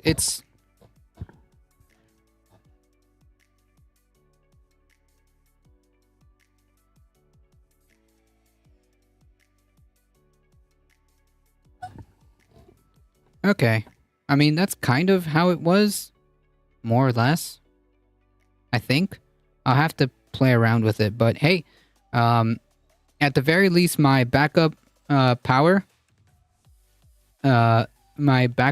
did not kill the stream, so we were able to keep it going, even though the lights went out. But that's okay.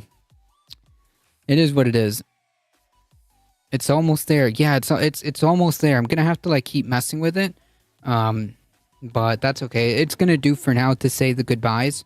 So I apologize, folks, but it is what it is. Just enough. Maybe I can play around to make sure I get it right for the next time. All right, folks, I gotta get out of here. If you enjoy the content, make sure you hit the follow button. Make sure you join us on the YouTube. if you are able to, if you can't support the channel in a monetary sense, but do want to show your support, make sure you hit the subscribe button on the YouTube channel. We're here normally Monday through Thursday, 5 p.m. Eastern Time. Tomorrow, there'll be no stream, but we'll be back on Thursday. Thursday, right? Because tomorrow's Wednesday. We'll be back on Thursday. As always, folks, please stay safe. Please take care of each other. Alvion, I hope to see you guys in the next one Thursday. Sorry about all that, folks. We'll be good. We'll be good for next stream. See ya. Thank you, Michael Hassler, for keeping the peace in the chat.